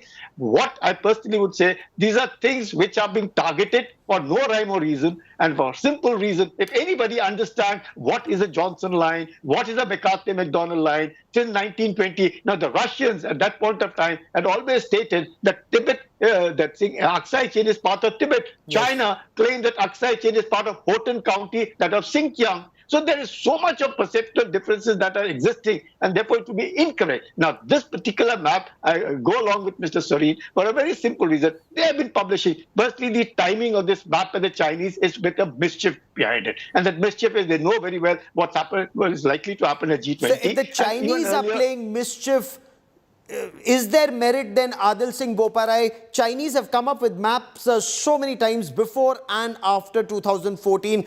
The current timing, General Kulkarni sees this as mischief. If the Chinese are playing psychological mind games, should the Congress party or a very senior Congress party leader like Rahul Gandhi actually take that forward, as Kiran Rijiju puts it, speaking China's language? I find the minister's statement to be bizarre. What is the Congress party saying? The Congress party is saying that India's response has to be more emphatic. Teach the Chinese a lesson in the language which they understand. So how are we supporting the Chinese? Somebody has to be intellectually innocent like Mr. Rijiju to discern that we are supporting the Chinese. Our statement is categorically clear. The Chinese are being belligerent, the Chinese are being aggressive, the Chinese are being mischievous. Hence, your response has to be strong. Point number one. Point number two, and I don't want to wear my hat as a spokesperson, but as an Indian citizen, Gaurav, I find a very, very serious issue here. The ecosystem, which is trying to, by default, protect the Prime Minister's image, is emboldening the Chinese. The Chinese are adept at psychoanalysis. The Chinese indeed are playing mind games. And they've realized that the current dispensation will go to any levels to safeguard the image of a particular individual. How does that square up with 50,000 troops being deployed? You know, since we're talking as Indians, I really want to understand, how are we, just compare the two. Just compare the two. 640 square kilometers lost, according to the Shamsaran report, pre-2014. Just compare the two. To 50,000 troops being deployed right now, to Kailash Hills being occupied, to your missiles being deployed, to your aircraft being deployed, all of that happening now. How is, I just want to understand Indian to Indian. Adil Singh Boparai, no politics. I'll tell you. According to the MEA, the Indians and the Chinese had an excellent meeting at the BRICS in South Africa. 4 days later, and a week before the G20 meeting, the Chinese come out with a provocative map. What does that mean? Number one. Number two, we lost 20 of our brave hearts. We lost 20 of our brave hearts to Chinese mischief, to Chinese aggression, to Chinese provocative measures. And the Prime Minister says that there's been no incursion. If there was no incursion, how did we lose our brave hearts? Obviously, the Chinese entered into our territory. Okay. Sushant Sareen, you want to respond to that? That's the problem. Both the aspects of that BRICS pull aside. By supporting something which is so right in your face. Okay. Sushant Sareen. And the BJP, I will go by what the BJP MP had said. That is his constituency in Arunachal Pradesh. Okay. I'm sure he knows the constituency better than me and Mr. Sareen put together. Okay. Sushant Sareen. I wish Mr. Boparai would show similar faith in BJP MPs in other parts of the country, but let's come back to the substantive points which he has raised, questions which he's raised.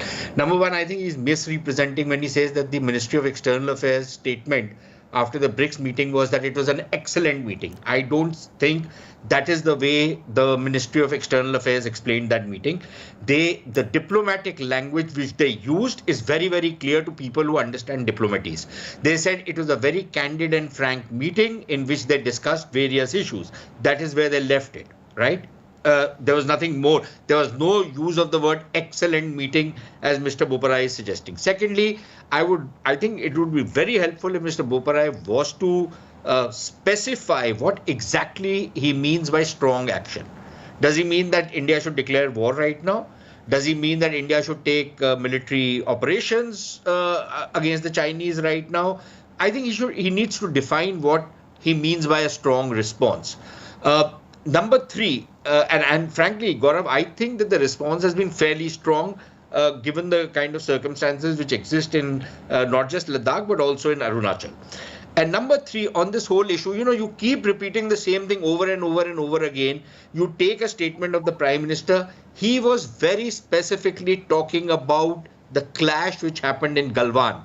And it is very clear to anybody who has studied what has happened. There are satellite imagery and everything, that the Chinese tried to intrude. They were expelled. We did lose 20 of our soldiers, but the Chinese were not able to occupy anything. Now, I don't know what exactly Mr. Boparai is talking about. The Prime Minister's statement was very clear.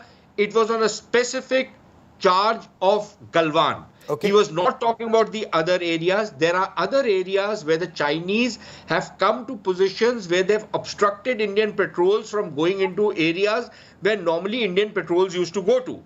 And personally speaking, I have a big problem with this whole concept of buffer zones. Absolutely. What does buffer zone mean when when I claim a certain territory to be mine? I don't believe in this buffer zone concept. But then the buffer zone also holds true for the Chinese. Even they can't patrol in areas which they claim to be their territory. So it's not a satisfactory solution according to me, but it is what it is.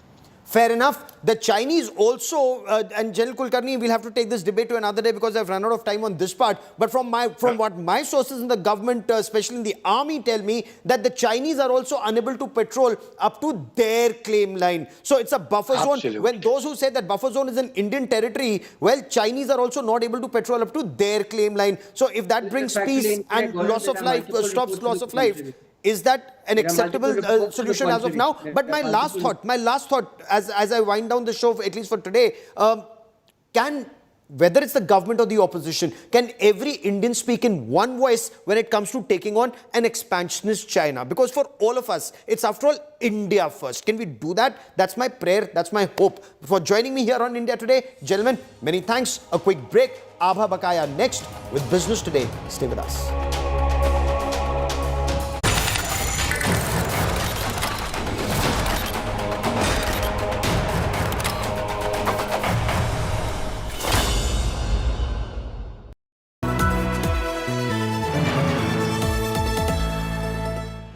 Again, India Today wins Best Channel of the Year.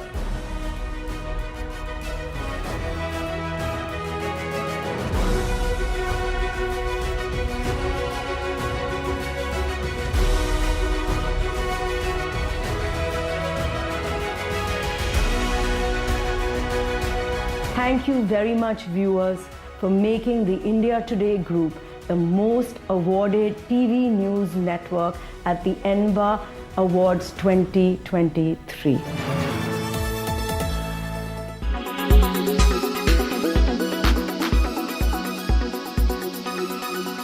Why is our G20 presidency different?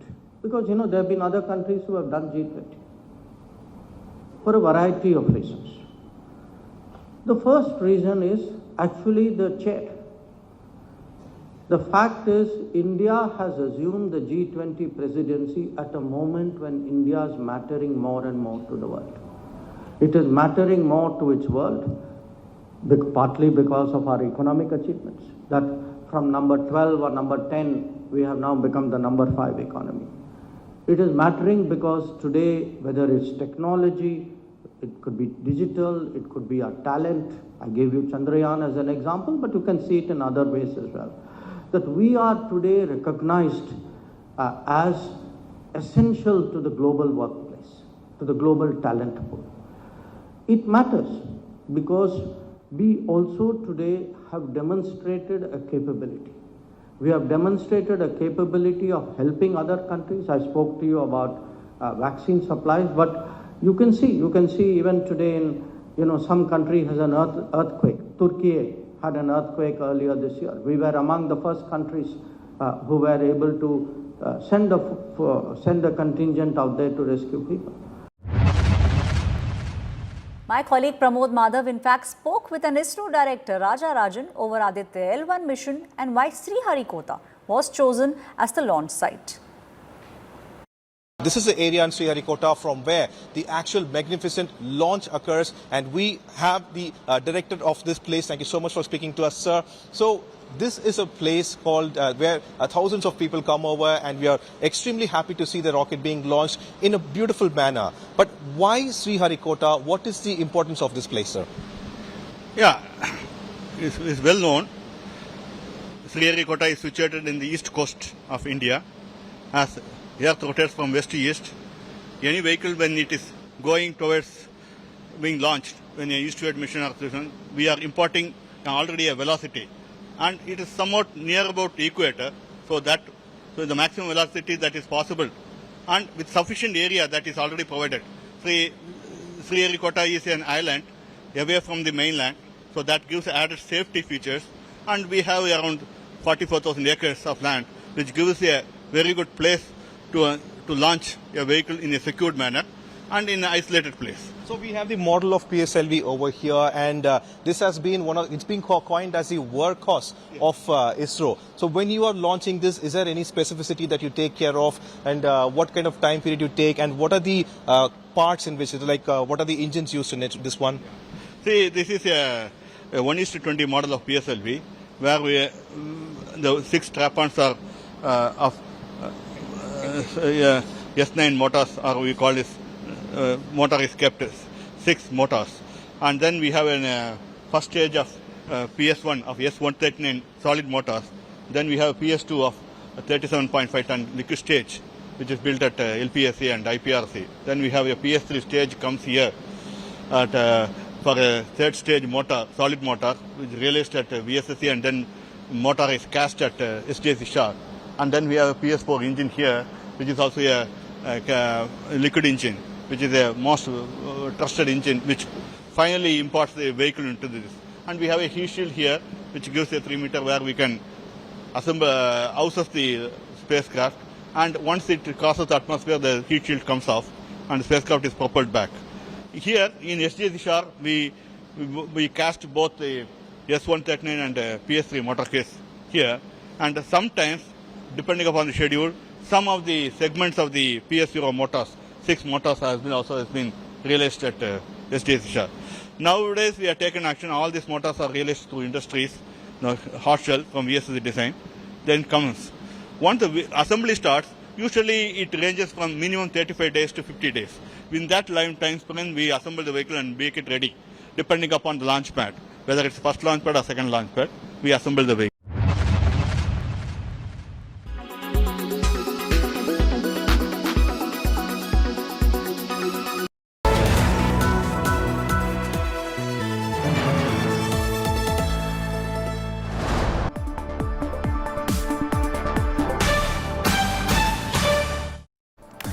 Hello and welcome. You're with us here on Business Today. I'm Abha Bakaya. Here are the day's top stories.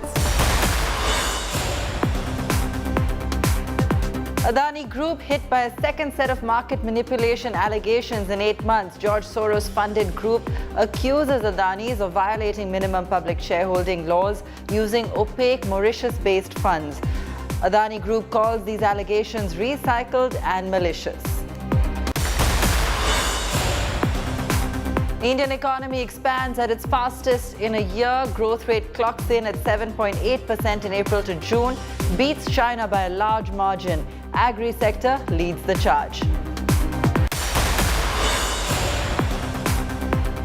Big setback for world's second largest economy, China. Global rating agency Fitch cuts China's 2023 GDP growth forecast by a whopping 80 basis points to 4.8%. Joins S&P in slashing growth estimates, blames weakening consumption, sluggish exports, and a real estate meltdown.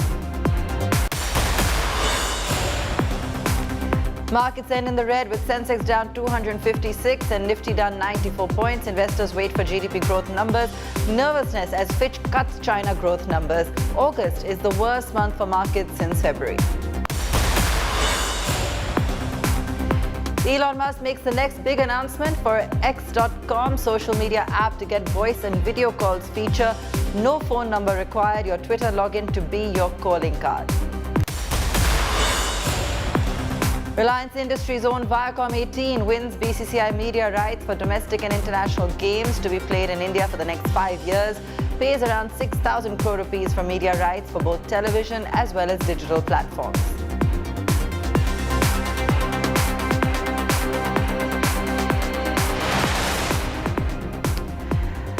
Months after a report by short seller Hindenburg that alleged stock manipulation by the Adani Group, a new report by the George Soros-funded Organised Crime and Corruption Reporting Project has levelled fresh charges against the conglomerate. The latest report, being termed as Hindenburg 2.0, claimed that associates of Vinod Adani, elder brother of the Adani Group chairman Gautam Adani, secretly invested millions of dollars in Adani Group companies via opaque Mauritius funds. The report claims this flouted minimum public shareholding norms and is not just illegal but amounts to share price manipulation. The Adani Group has rejected the allegations, calling them recycled and malicious. For India's second richest man, it's Hindenburg all over again. For the second time in 8 months, his $130 billion group is under attack. And this time by a group backed by George Soros, a multi-billionaire known for his anti-India views. According to the Organised Crime and Corruption Reporting Project, OCCRP, a body of investigating journalists funded by Soros-run Open Society foundations, Gautam Adani's family allegedly invested hundreds of millions of dollars in its own publicly traded companies via opaque Mauritius funds. The report claims the overseas funds obscured the involvement of alleged business partners of the Adani family. The report focuses on the period 2012 to 2018 and says Adani associates controlled an undisclosed and complex web of offshore entities in Mauritius to manipulate the share price of its group companies. It alleges that on at least 2 occasions, investors bought and sold Adani stock through such offshore structures. The report also alleges that 2 sets of books were kept, one for regulators and the other for insider investors. Another allegation is breach of minimum public shareholding norms by the promoters of the company. The OCCRP report also claims to have identified 2 individuals who allegedly spearheaded the investments in Adani Group companies. Nasser Ali Shaban Ali from the UAE and the Chang Chung Ling from Taiwan. According to the report, were Bermuda-based associates of Vinod Adani, Gautam Adani's brother. The 2 ran the Global Opportunities Fund, which according to the report was used to amass and trade large positions in shares of the Adani Group. Importantly, the report refers to Ali and Chang as 2 of the most significant investors in the Adani Group. In early 2017, the 2 reportedly controlled at least 13% of the free float in 3 of the 4 Adani companies listed at the time, including the group's flagship Adani Enterprises. This would imply that the Adani family held more than 75% stake in the company, a violation of public shareholding rules. The report also has details purportedly from a Department of Revenue intelligence probe. The OCCRP report says Vinod Adani took control of 2 companies based in Dubai and Mauritius from Ali and Chung Ling in 2010. The Dubai-based company Electrogen Infra acted as a middleman between Chinese power companies and various Adani projects. The Mauritius-based company Electrogen Infra Holdings was allegedly a financial front. According to the report, the Dubai company transferred nearly $900 million to the Mauritius company between 2011 and 2013. Of this, $100 million were, according to OCCRP, used by Vinod Adani to trade in Adani Group and other company stocks. The Adani Group has strongly refuted all fresh allegations, calling them recycled. A company statement said that the latest report was yet another bid by Soros-funded interests to revive the Hindenburg report.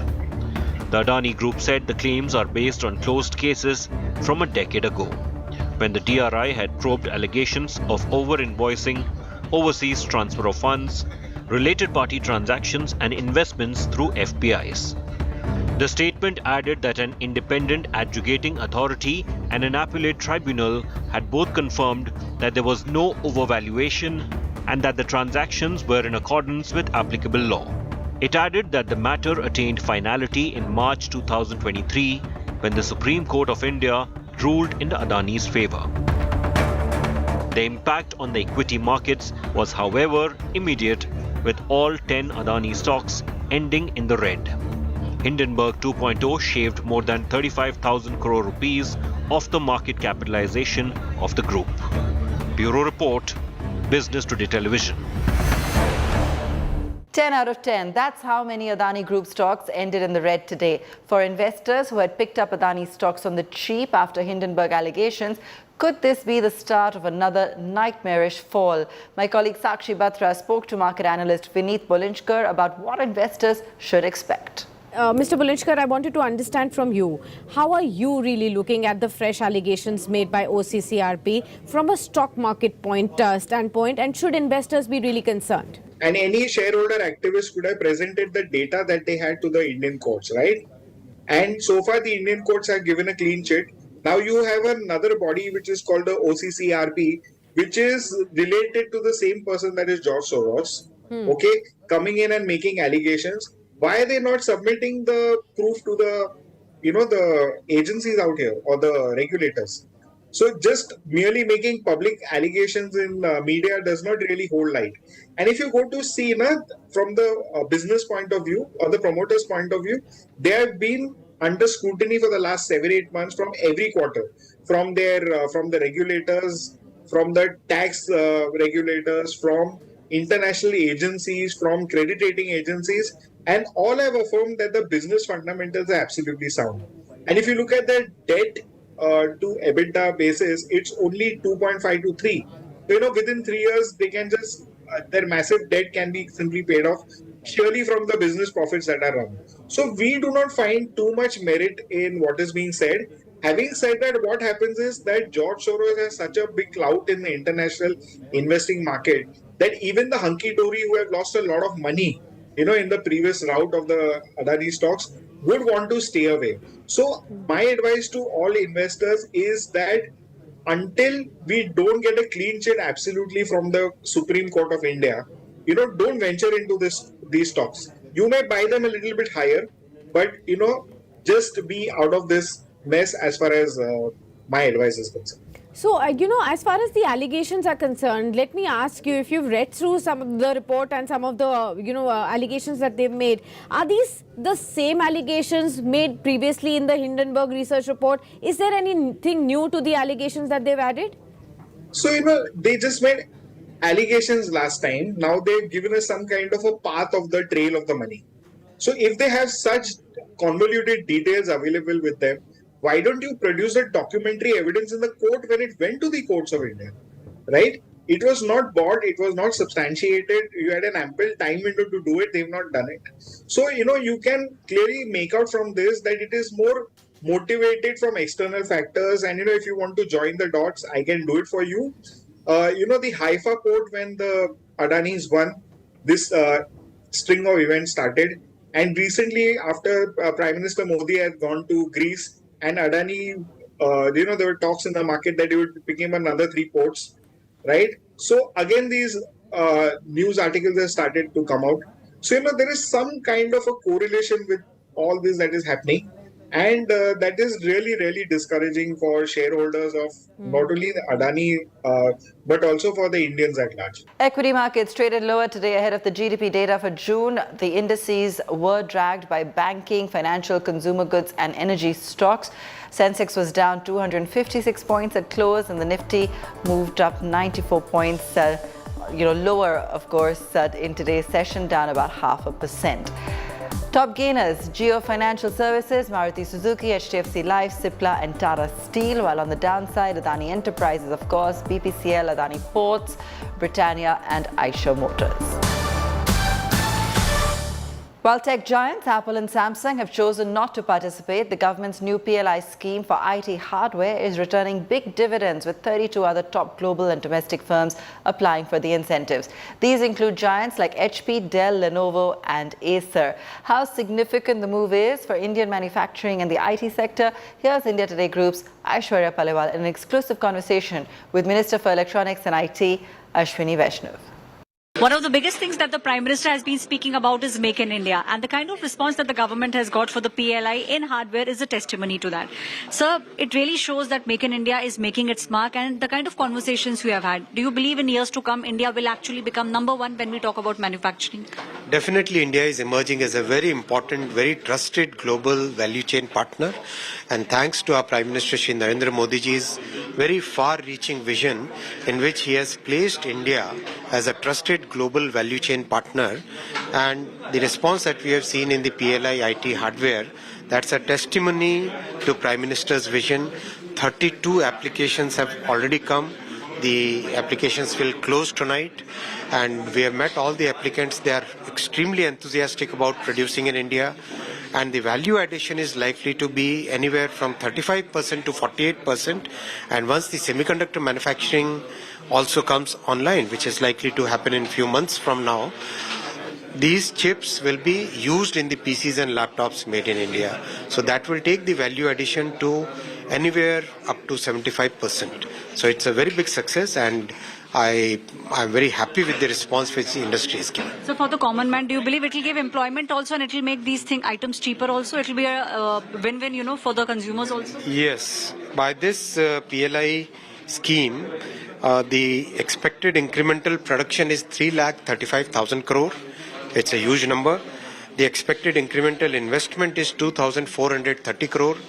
And the expected direct employment, for every direct employment there are 2 to 3 indirect employment. The expected incremental direct employment is 75,000. Thank you. Very clearly, the IT Minister saying that this will not only give boost to the manufacturing but also will give boost to India's economy, and in years to come, definitely we will see all these items, be it laptops, be it hardwares, becoming cheaper in India as the manufacturing will be within the country. With camera person Alok Das, this is Aishwarya Paliwal reporting for India Today. Let's take a break. When we come back, we'll delve into the economic performance of India during the first quarter of FY24 and take experts' perspectives as well. Do stay tuned.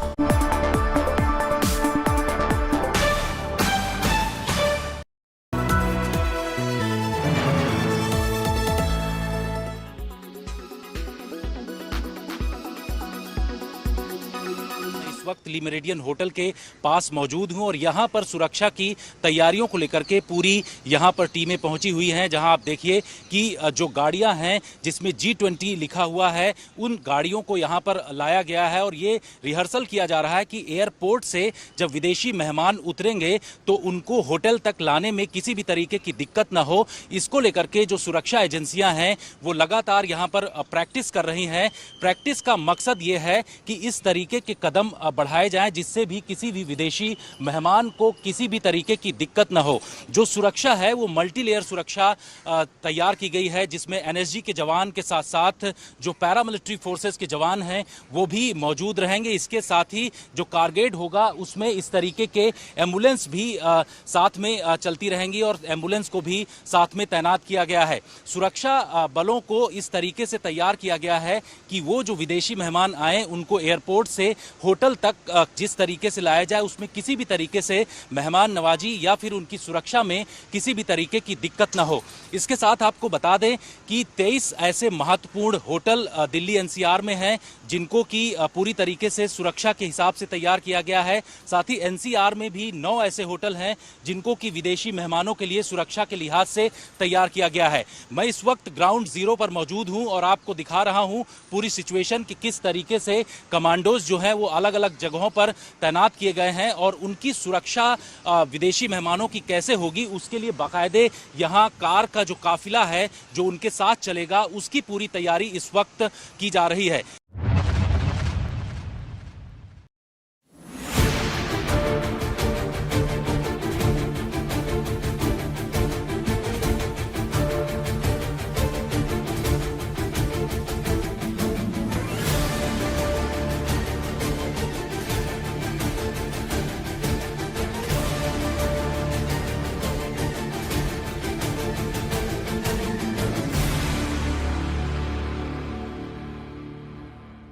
Air quality today.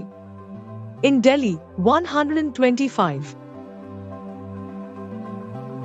In Mumbai, 73. In Kolkata, 150. In Bangalore, 60.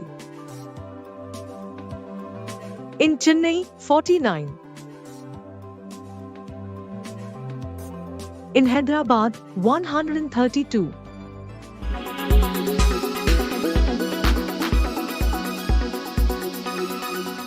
Make your media plan smarter with India Today Live TV on your connected devices.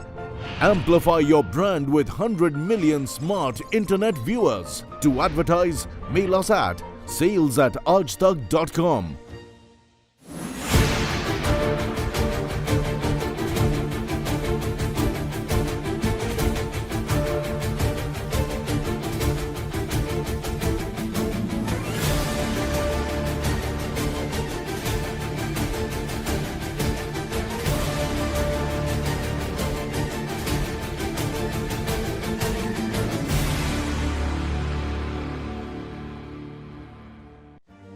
Make your media plan smarter with India Today Live TV on your connected devices. Amplify your brand with 100 million smart internet viewers. To advertise, mail us at sales@aajtak.com.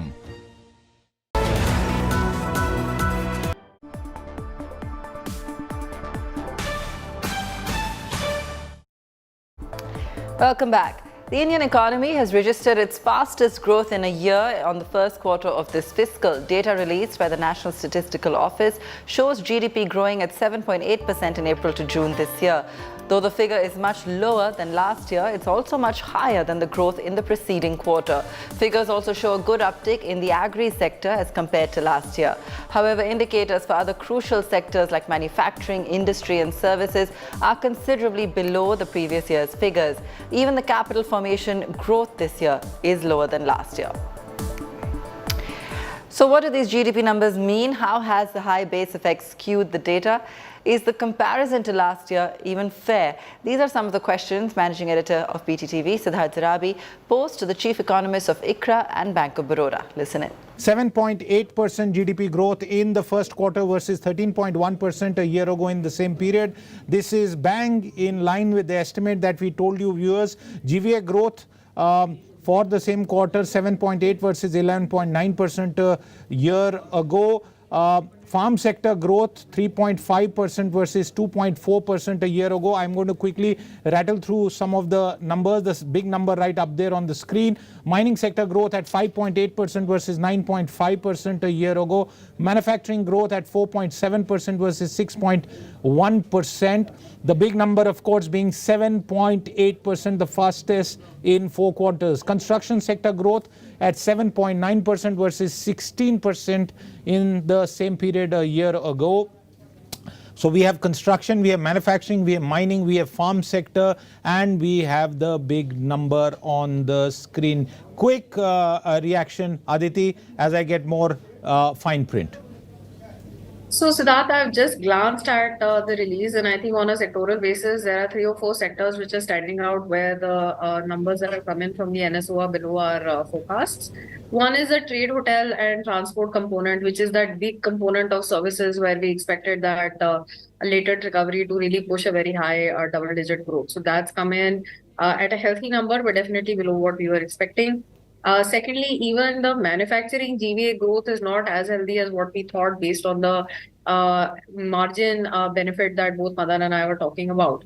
And I think the third is agriculture, where the number has come in a little bit below what we were penciling in. But overall, I would say 7.8%, very close to what the MPC had projected. And quite a good number, I would say. It's below what I was penciling in. So certainly I'm not going to be looking at revising my full year growth number very much because of this.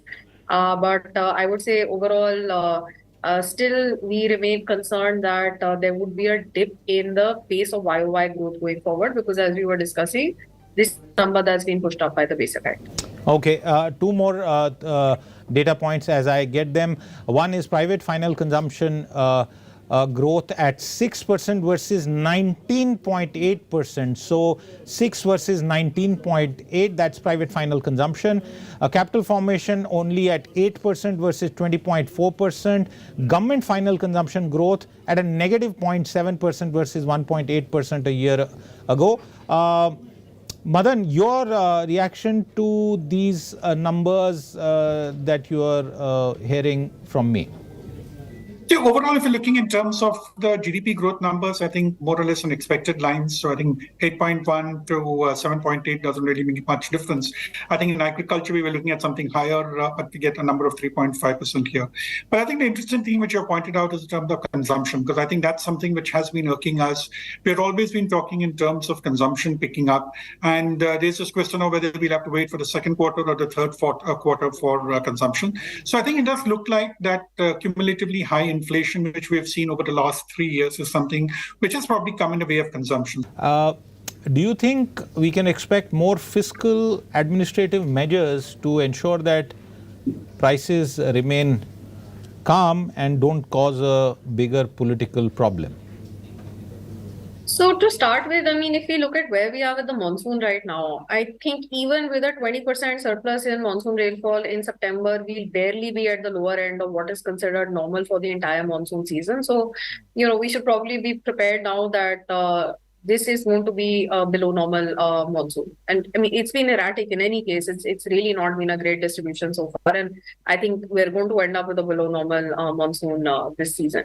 Now, given the kind of supply-demand dynamics that are driving food inflation, I should certainly hope that there are fiscal measures to address some of these issues rather than leaving it to monetary policy, which is going to be extremely blunt as a tool to dealing with the kind of things that are pushing up inflation right now. So I do hope that there will be some measures that the government will be bringing in, and they've been very proactive so far in any case. So I don't think that this hope is necessarily misplaced. That's how we leave it on the show tonight. Thanks for watching.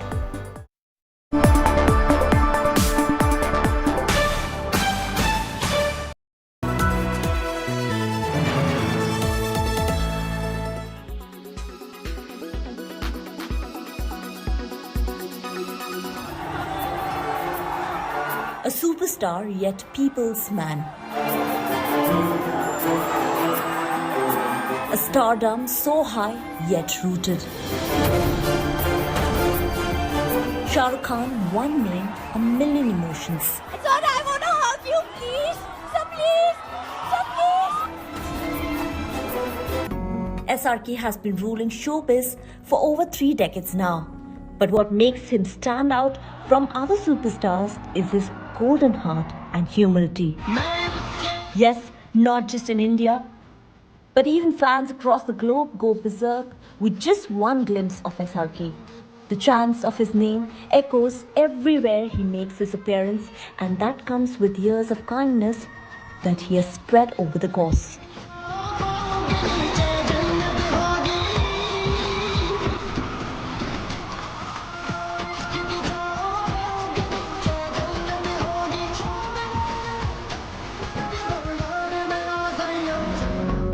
Shah Rukh Khan, through his NGO Mir Foundation, works towards betterment and upliftment of the society. The superstar came forward to even help the family of Anjali Singh, the 20-year-old girl who lost her life as she was dragged under a car for several kilometers. SRK's organization donated money so that the deceased family can manage their expenses during these tough times. A source revealed, and we quote, Shah Rukh Khan's Mir Foundation has donated an undisclosed amount to the family of Anjali Singh. Anjali was the sole breadwinner of the family, which includes her mother and siblings. The aid by Mir Foundation aims to help the family, especially the mother, with her health issues while providing relief to Anjali's siblings. Mir Foundation is a philanthropic foundation and is named after Shah Rukh Khan's father, Mir Taj Muhammad Khan. Moreover, SRK also time and again interacts with the acid attack survivors and get to know what's going on in their lives. He even indulges in fun conversation to keep the mood light. मैंने आपके नाम का sir आपका photo भी बनाया है sir अपने हाथ पर. कहाँ पे दिखा मुझे? ये कोई और हीरो तो नहीं लग रहा, मैं ही लग रहा हूँ ना? सर आपका नाम भी लिखा है उसने. सोनिया, आपकी शादी हो गई? Hello, thank you sir. जी कांग्रेचुलेशन सोनिया. थोड़ा सा मेरा इंतजार कर, लेकिन मैं कर लेता यार. आप आगे आए और एसिड अटैक सर्वाइवर्स के लिए एक मिसाल कायम कर रहे हैं, उनका सर्जरी करा रहे हैं. अगर आप न होते तो पता नहीं कितने सर्वाइवर्स का इलाज ना हो पाता. What's more, even when the world went through the complete shutdown and was hit by the pandemic in 2020, SRK was one of the first few celebrities to announce a series of initiatives to help Government of India battle against the COVID-19.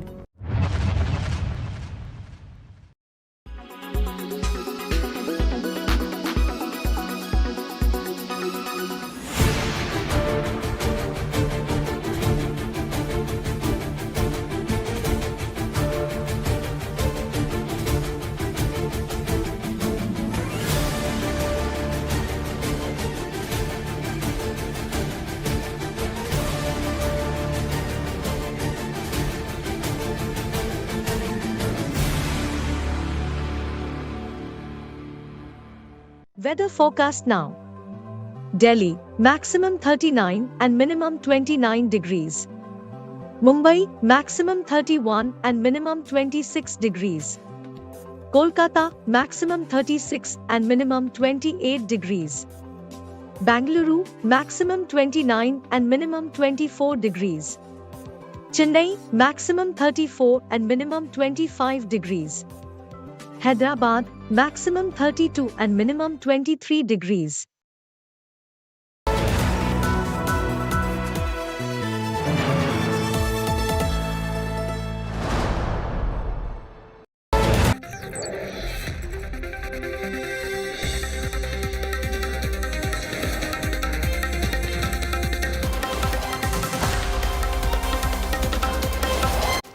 Hello and welcome. It's the biggest political news break of the moment. The government likely to bring a bill on one nation, one election in a specially convened session of Parliament from the 18th to the 22nd of December. Does this mean that general elections could potentially get advanced? Or could assembly elections due at the end of this year get pushed to happen along with the general election cycle? All kinds of questions, permutations, combinations floating in the air in the capital. We'll try and decode for you what can and cannot happen, what's likely, what's unlikely, and how this massive decision, if indeed the government does push it through on the 18th of September, how is it likely to play out? All that and more on the News Strike.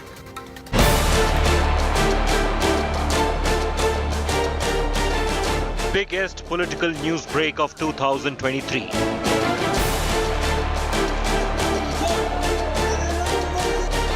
Parliament special session scoop.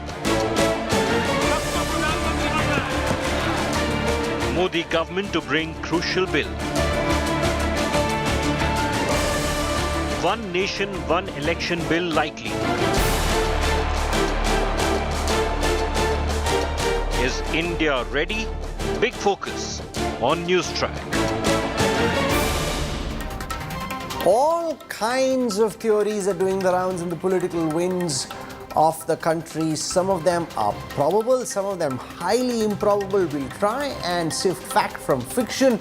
It's the biggest political news break of 20231, which could have massive consequences on the election cycle from here. The Modi government has called a special 5-day parliament session in September. Crucial legislations are likely to be brought in. India Today has exclusively learned that the government is likely to bring in the One Nation, One Election bill. Under the One Nation, One Election bill, elections to the Lok Sabha and all state assemblies will be held in one single cycle. This idea has been mooted several times previously and has been studied in detail by the Law Commission of India. Bills on the Uniform Civil Code and the Women's Reservation Bill are also likely to be introduced in the special session of Parliament called from the 18th to the 22nd of September.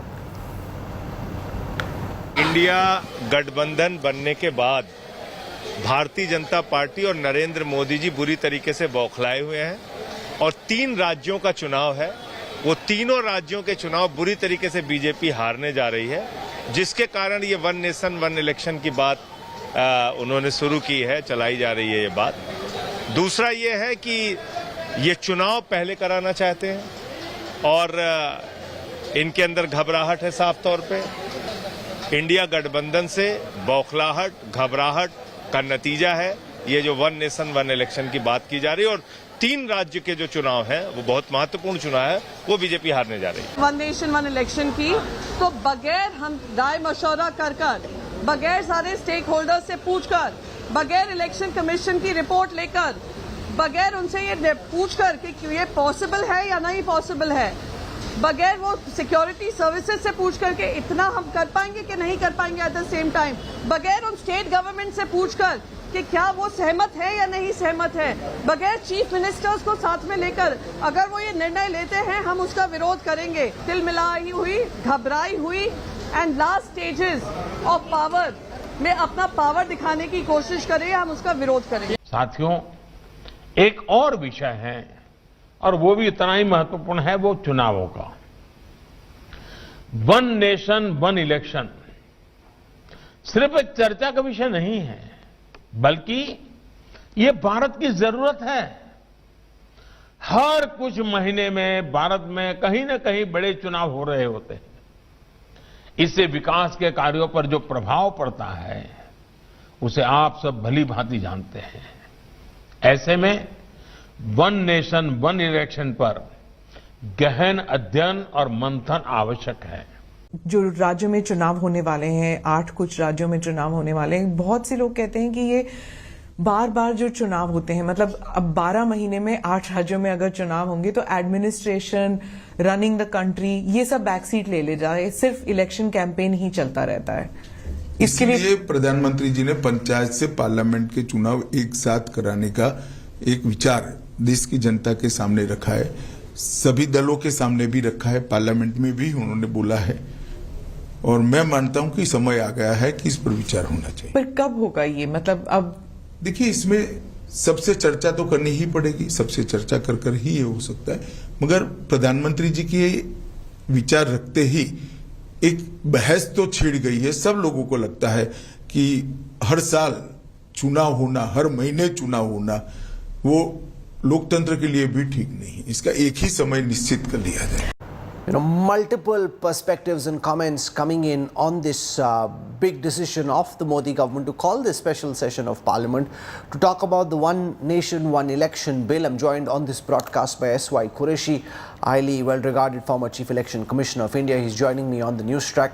Mr. Qureshi, welcome as a man who's led the Indian election process. Can you begin by giving our viewers a sense of whether this is possible, if indeed between the 18th and the 22nd of September this bill is brought and somehow the government cobbles the 2/3 majority required both in the Rajya Sabha and in the Lok Sabha to pass this through?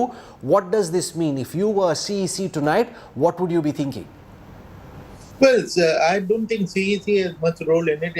The role is of the Parliament and the Constitution, because it has to be amended, as you rightly said, because the Constitution has fixed the term of the Houses and of Lok Sabha as 5 years.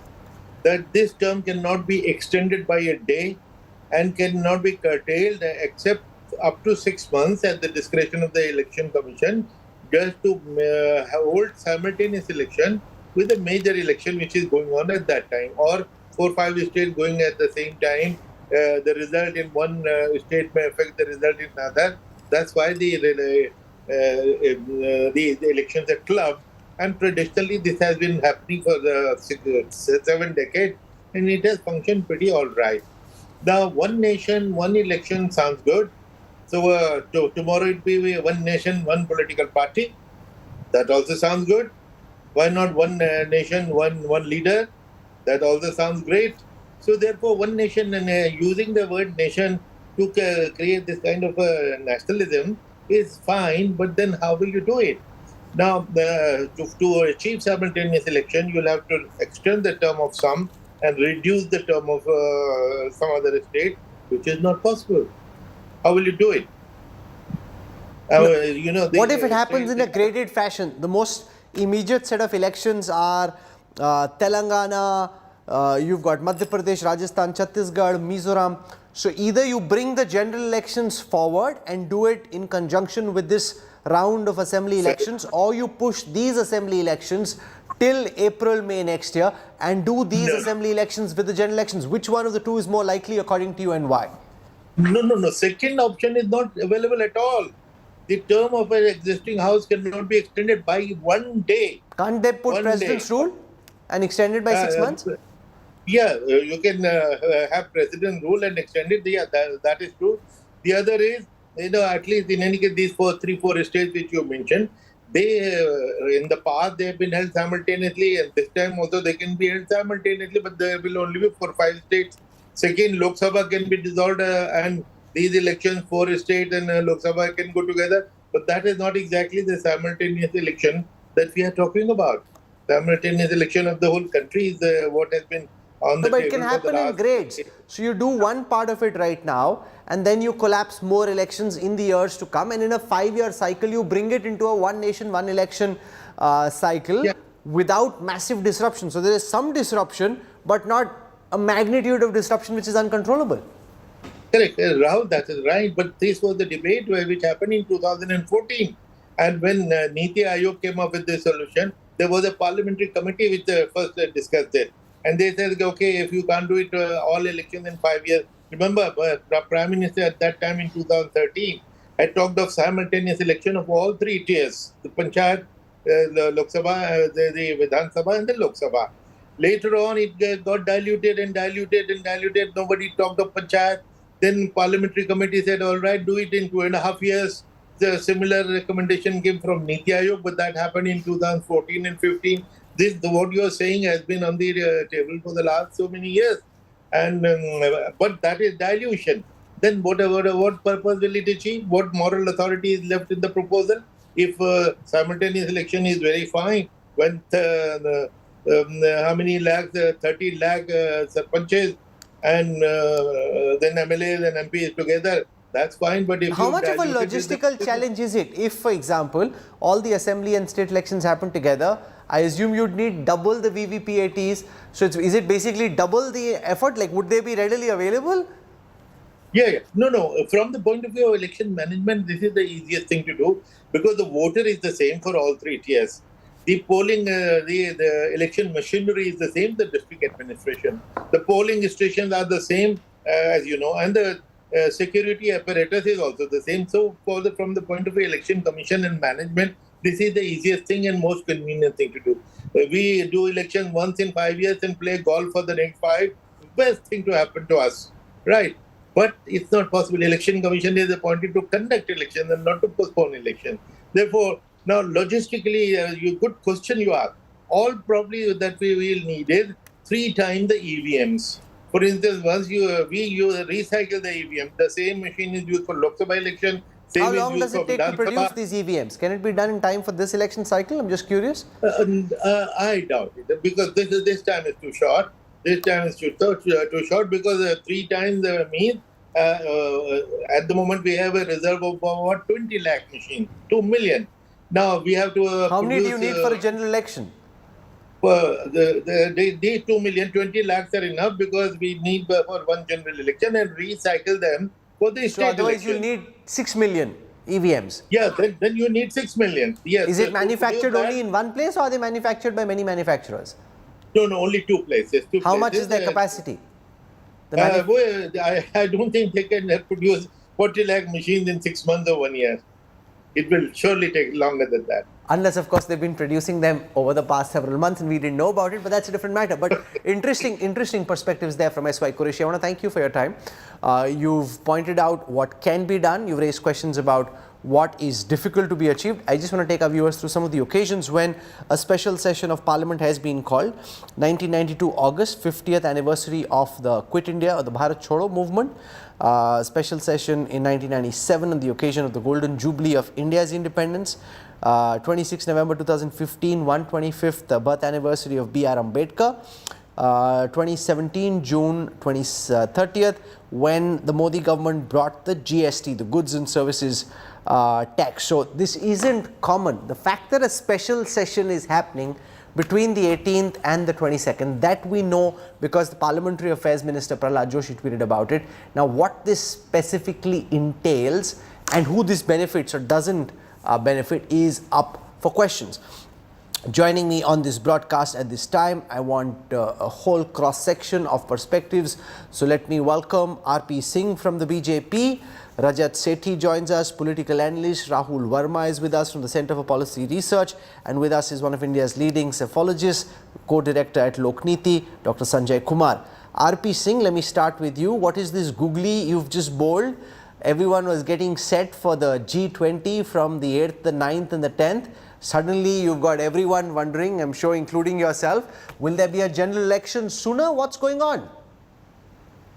Well, it's your guess or my guess. I mean, we don't know what the session is about. The Parliamentary Affairs Minister has not declared still the details of the session. He just said this special session. And obviously, when the session is called, the agenda will be discussed with the opposition also. And then all parties put together decide on the agenda of the Parliament. It's not just one party who decides. And if I go by what you are saying, that one nation, one election, then there has to be a cabinet meeting also for that to approve the one nation, one election. So I really don't know, because the indications are there with the media, but not with us. And then I don't see anything of that sort as far the processes of the democracy goes, that there is some preparedness or readiness for that. But yes, one nation, one election is a welcome thing, which should be welcomed by all. If process can start, if consultancy can start, if people can come on board, if political parties can come on board, nothing better than that. Because it give me a second, because it would help us to perform better, and with any government to perform better without their work which they are doing, and also it will save a lot of money and sort of a lot of energy and a lot of chaos also. So it's better if it can be done. And okay, as Prime Minister Rahul said, Verma, there's so many different theories doing the round. One is that the BJP is in for rough weather in the assembly elections which are due in November, December. Rajasthan is the one state where the BJP seems to be in front, but even there, because of Vasundhara Raje not being fully on board, the situation is tricky. Chhattisgarh seems to be a lost cause, the Congress clearly ahead. Madhya Pradesh also, the Congress with a narrower margin seems to have its nose ahead. In Telangana, the BJP's vote share, seat share according to the polling data has come down. The Congress has bounced up. It's 1-2 between Congress and BRS. Because of all of this, the conspiracy theory goes that they don't want the assembly elections to happen. And if they happen along with the Lok Sabha elections, because Prime Minister Modi is so popular, the BJP gets a tailwind. What's your reading of the political state of play? Who could this benefit? Who could this hurt? The session, or see, if one nation, one election is indeed brought at this time, who does it help? Who does it hurt? It's hard to predict who will it hurt or benefit. Of course, if BJP is going to bring in this legislation, they have some calculation that given the Prime Minister's popularity, this may end up helping them in the short run. In the medium to long run, we don't know. And I think, as you rightly pointed out, Rahul, at the moment it looks like more of a conspiracy theory than a real thing for multiple reasons. Even if BJP seems to be trailing in all these 4 elections. I don't think there is any serious conversation within the party about advancing the elections by 6 months. I don't think Prime Minister Modi is going to do that. Second, as S.Y. Qureshi pointed out, that you can't extend these like by a day, right? Like the House cannot be extended by a day for these 4 states. And you can't just bring in President's rule, right? You will have to actually, President's rule can also be brought under certain circumstances. When the government recommends that there is a constitutional crisis in the state, only then President's rule can be brought in. So it's not easy at this point of time to basically either move these 4 state assembly elections and have it with Lok Sabha elections in May, or advance the Lok Sabha elections. I think maybe the government starts a conversation on one nation, one election or UCC. Both these would be just conversations. Okay.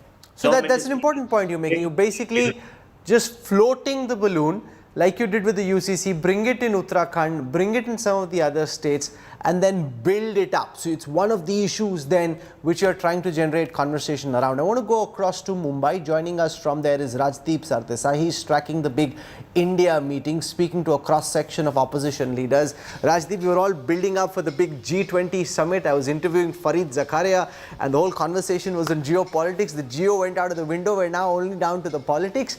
What's been the reaction in the India alliance after this announcement that a one nation, one election bill could be on the anvil on the 18th of September?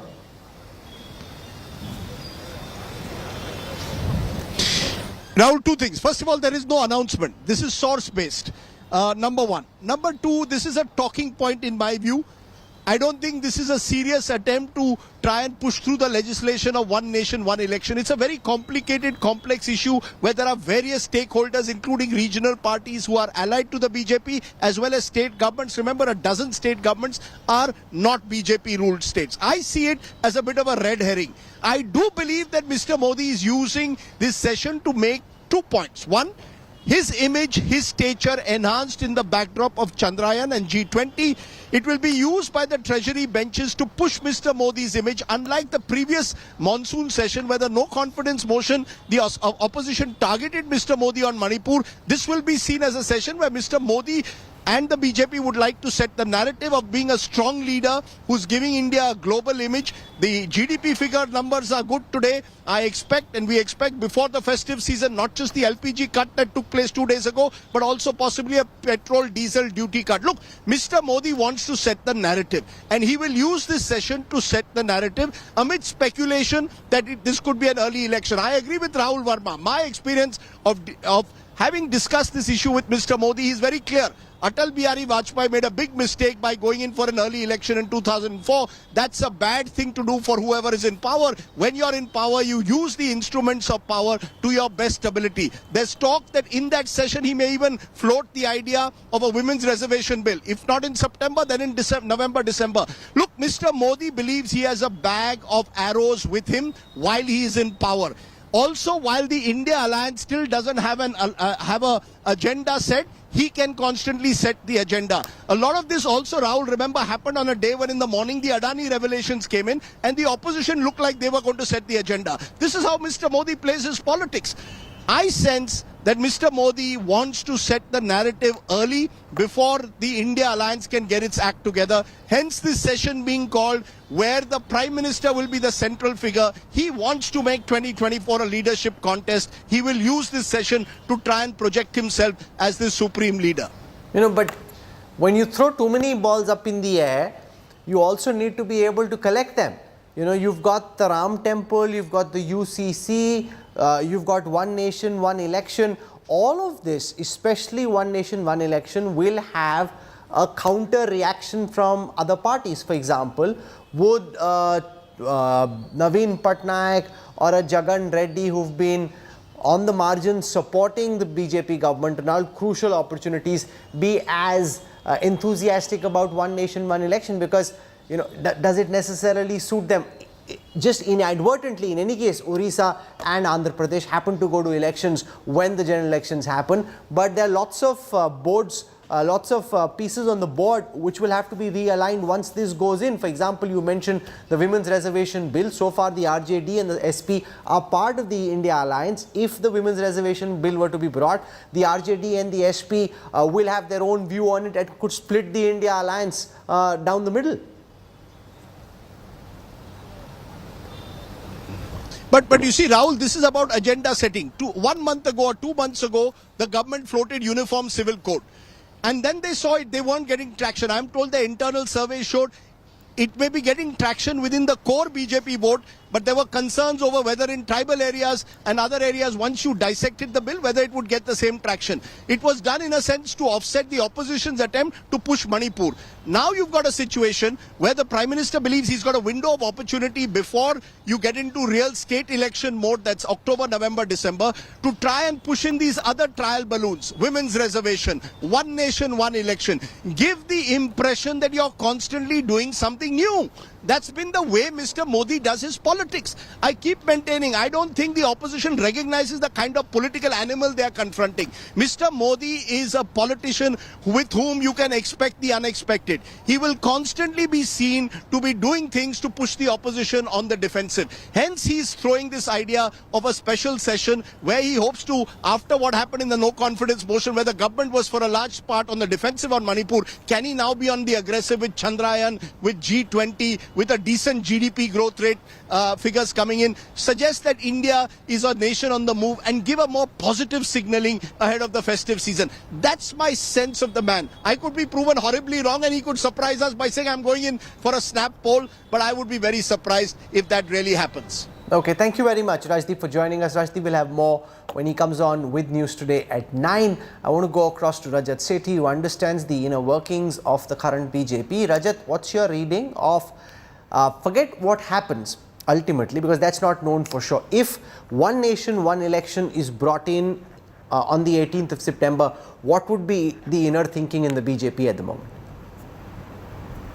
Well, I think if you were to go by this hypothesis that one nation, one election has to be implemented, then there is no other way other than the national election getting preempted.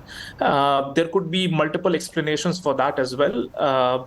One explanation could be that several state elections are anyway going to polls, and doing it alongside the national election might rub off the goodwill that Prime Minister Modi carries on. But this cuts both ways. Also, the other theory is that just 1 second, Rajat. Last time, when the BJP lost in Madhya Pradesh, Rajasthan and Chhattisgarh, a lot of the anti-incumbency that had got built against the BJP locally got washed out when they lost those assembly elections. It gave the BJP and Prime Minister Modi a clean slate in time for the Lok Sabha election. So that same theory cuts both ways. Well, in my opinion, when a party is going for national elections, it would be largely in and around the national figures, which would be that of Prime Minister Modi. The local anti-incumbency would fade away in that light, because that suddenly changes the game. Also, remember, there are important states where the governments aren't pretty stable. Look at Maharashtra, for example. Look at other similar states which might, want to en masse resign and ensure that they all go together with the national election. So if that hypothetical situation is in the realm of possibility, then I believe that few more states will join the bandwagon and would want to go for, at least if we see a healthy mix of 5, 6, 7 additional states come together. We can have Jammu Kashmir, by the way, which might also go preemptively along with the national elections.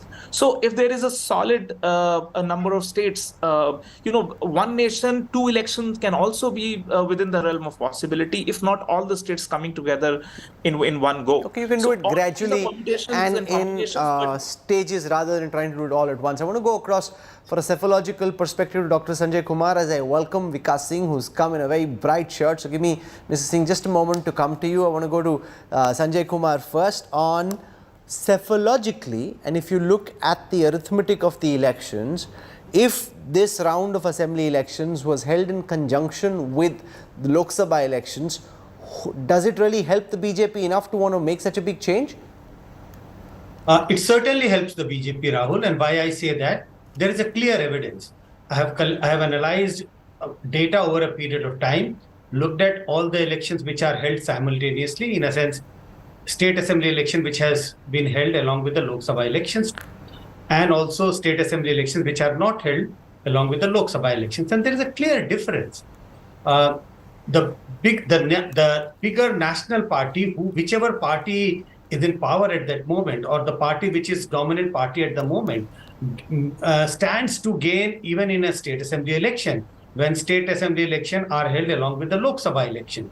And when you hold the assembly elections, say 6 months away from the Lok Sabha election, whether it is before or after, the impact of that bigger national party goes down. So, and this is the data which I have analyzed, which I have put it out in public domain. It's published in the book. So going by that trend in the past, I think if state assembly elections of this round are held along with the Lok Sabha election, BJP certainly stands to gain. To what extent? Very difficult to predict at this moment. No, but the counter to that is that there is a certain level of anti-incumbency which is only natural to build after say 18 years of being in power in Madhya Pradesh, after 9 years of being in power at the center, that could get washed out in the assembly elections. If you go and do the state assembly elections and the Lok Sabha elections at the same time, you are going into the polls facing double anti-incumbency. Yes, there are both the theories can be floated, but my own sense is that when you hold the Lok Sabha elections together, Prime Minister Modi is on the forefront. Prime Minister Modi's campaign, his face will be on the forefront. I am not saying that in the state assembly election his face will be not on the forefront. Even in the state assembly election, whether it is Rajasthan, Madhya Pradesh, Chhattisgarh or any other state, BJP will take the advantage of using Prime Minister's face. But remember, there is a chief minister in the state. Madhya Pradesh, the chief minister has been in power. BJP is chief minister for last 18-19 years. So it becomes important for the state, for the BJP to also use chief minister's face. If you hold the Lok Sabha and the state assembly elections together, I think Prime Minister Modi's impact would be so high that it would be able to contain to a great extent if there is any anti-incumbency against the state government. That's my reading. Okay, it could definitely help in a state like Telangana, where as of now, because of Karnataka and everything that's happened since the Congress seems to be in the ascendant, you make the Lok Sabha and the assembly elections happen together, suddenly BJP is a stronger force than it would be. So we'll build on the politics, but I want to go for a legal perspective to Vikas Singh. I love the color of your shirt and how bright you are, so nicely done there. Because can you explain to our viewers what this requires legally? From what I gather, it requires a constitutional amendment which will require 2/3 majority, at least 5 articles of the Constitution, Article 83, Article 85, 172, 174, 356 need to be changed, which have different aspects of how elections are held and how soon you can call the next election. What would this entail from a legal point of view? So, Rahul, you're right, 83 will have to be amended, 172 will have to be amended. So 83 is the term of the Lok Sabha will be 5 years from the first date of sitting. 172, which you mentioned, is Legislative Assembly will be 5 years from the date of sitting. But go on. So both these articles talk of unless earlier dissolved. So it will have that unless earlier dissolved will have to be, deleted. And it will have to provide for a fixed term. And it will also have to say that there'll be a first term which will be specified, which will probably have to be 24. That on 24 all the elections will happen and then they'll all go on for 5 years. But the real, working of this will happen by the amendment to the anti-defection law. Because the moment you have a weak anti-defection law which permits a person to resign, so defect from a particular political party and lose his seat and come back into the same assembly or the same Lok Sabha. So that disqualification is not qualified as to what is the disqualification. Unlike in the disqualification for a criminal, offence, there is a 6-year period specified for any conviction for more than 2 years. Here, the disqualification doesn't say that this disqualification will be for 1 day or for 1 year or 5 years or 6 years. According to me, and it has been according to me wrongly interpreted by the Supreme Court, that you can come back to the same assembly or the same parliament after having been disqualified for having... No, so if there's one election, one nation, and for whatever reason, take Madhya Pradesh, Scindia left, the government came into minority. Now the Madhya Pradesh government of Kamal Nath is no longer in majority. What happens then? Is there president's rule for 2.5 years? Do they have elections midterm? No. If they have elections midterm, then what happens to the idea of one nation, one election? So when you talk of the no confidence motion, the Law Commission in its recommendation has suggested that there will be not a no confidence motion, but there will be an alternative expression of giving confidence in somebody else. So it will not be a no confidence simpliciter. The no confidence will have to have a positive recommendation for some other alignment to take over in place of the government being shunted out. So it can't be a simpliciter no confidence. So if there is a no confidence motion and if there is no alternative, then there's no confidence. No, so apart from 2/3 majority in the Rajya Sabha and the Lok Sabha, from what I gather, this also needs to go to the states, and half the states at least need to approve this, because many of the states aren't BJP run. Why would a state like Karnataka, where Siddaramaiah and Shiv Kumar just came to power, or West Bengal under Mamata Banerjee, which won a very tough election, why would they ever agree to this? According to me, Rahul, it doesn't require to go to the assemblies, because that is only if it is part 4 of part 5 of chapter 4 or part 6 of chapter 5 and chapter 1 of part 11. So only in these parts of the constitution you require to go to the assembly. So you're saying they can bring this law, it will be law, it doesn't need to go to the states?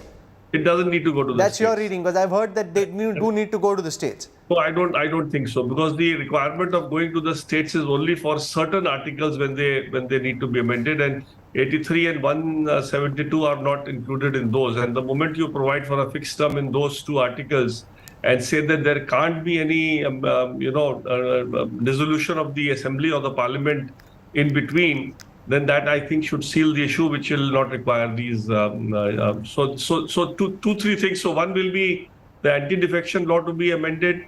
The second will be that there will be no confidence motion. It will have to be always a no confidence motion along with a confidence motion. And thirdly, these articles will have to specify a fixed term. And once the fixed term is specified and the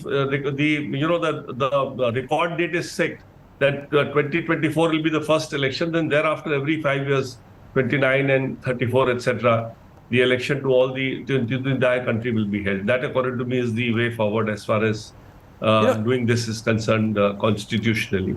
Okay, thanks Vikas Singh for joining us. Do also keep in mind that this could be the initiation of the conversation in Parliament. So you introduce the bill, say that we want that there be a debate, and that we realize that we may not be able to push it through just at this moment, but that's where we are going. So thinking about 2028-29, could that be the direction? Because you can't make such big change happen all at the same time.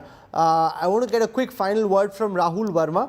A lot of the parties in Parliament, especially in the Rajya Sabha, which have been supporting the BJP, are they likely to stick along with the BJP? Because on matters which aren't of personal interest, the likes of Jagan Reddy may weigh in on the side of the BJP, but if it's a matter which concerns his own personal and political interest, he'll think about it 10 times over.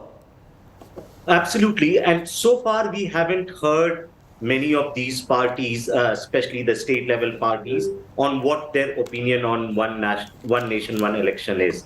And the likelihood of a party like YSRCP or BJP going with BJP on this bill is very low. And even then, like, my position at the moment is that I don't think government is serious about bringing one nation, one election. RP Singh, the charge that we are hearing from the India Alliance, the likes of Omar Abdullah and the others tweeting essentially to say that because the Adani story was in the headlines, because Rahul Gandhi did that big press conference, therefore you floated this trial balloon to get the attention away from a story which puts you in the dock.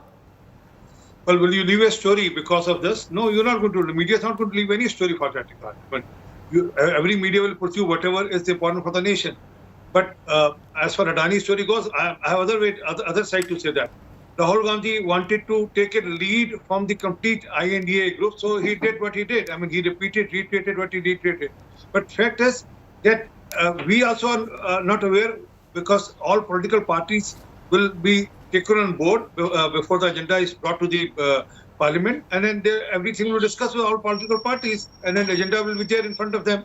So let's wait for that time. Okay, Sanjay Kumar, final words. How could this impact some of the assembly elections? Because see, one is to do this when Prime Minister Modi is around, and therefore naturally you've got this big banyan tree, you can provide shade to some of the other states, save them from the son of anti-incumbency, and therefore get them over the hump in a state like Haryana, which would otherwise be tricky, but it kind of goes through because of the Modi wave. But once a change of this kind is made, it stays forever. So it's not a short-term here and now change. Till the mid-60s, Indian elections used to be held at the same time. Then because, you know, governments started getting dissolved ahead of time, the whole process went all right. But that's the way it used to be after independence till the mid-60s. No, Rahul, I think as an idea, it looks very fancy. If you talk to the common people will also like the idea, and they would say, yes, there's no harm in doing that. But there are lots and lots of practical difficulties, which we have been talking about. You know, like, what do you do if there is a early dissolution of assembly? If the government of any state has not been able to survive for 5 years, what do you do? Do you want to keep that house suspended for another 4.5 years or another 3 years? So I think there are lots and lots of legal problems, lots and lots of practical difficulties. So this kind of a law, personally, I don't think is going to be fruitful. You can't force all the state assembly elections to be held together. My personal view is that, and I have been saying this in previous rounds of such discussion, you could think of, you know, like timing of election. Like we know that in the October month, there is a festival which comes, Dussehra and Diwali. You could think of months in a year. This is the time when, even if the assembly of a state has been dissolved in the month of February, but November is the month or October is the month when you are going to hold election. Club all these elections which is to be held in 1 year, because at the moment what happens, one elections take place in the month of February, then you have an election in July, and then you have elections in November, December.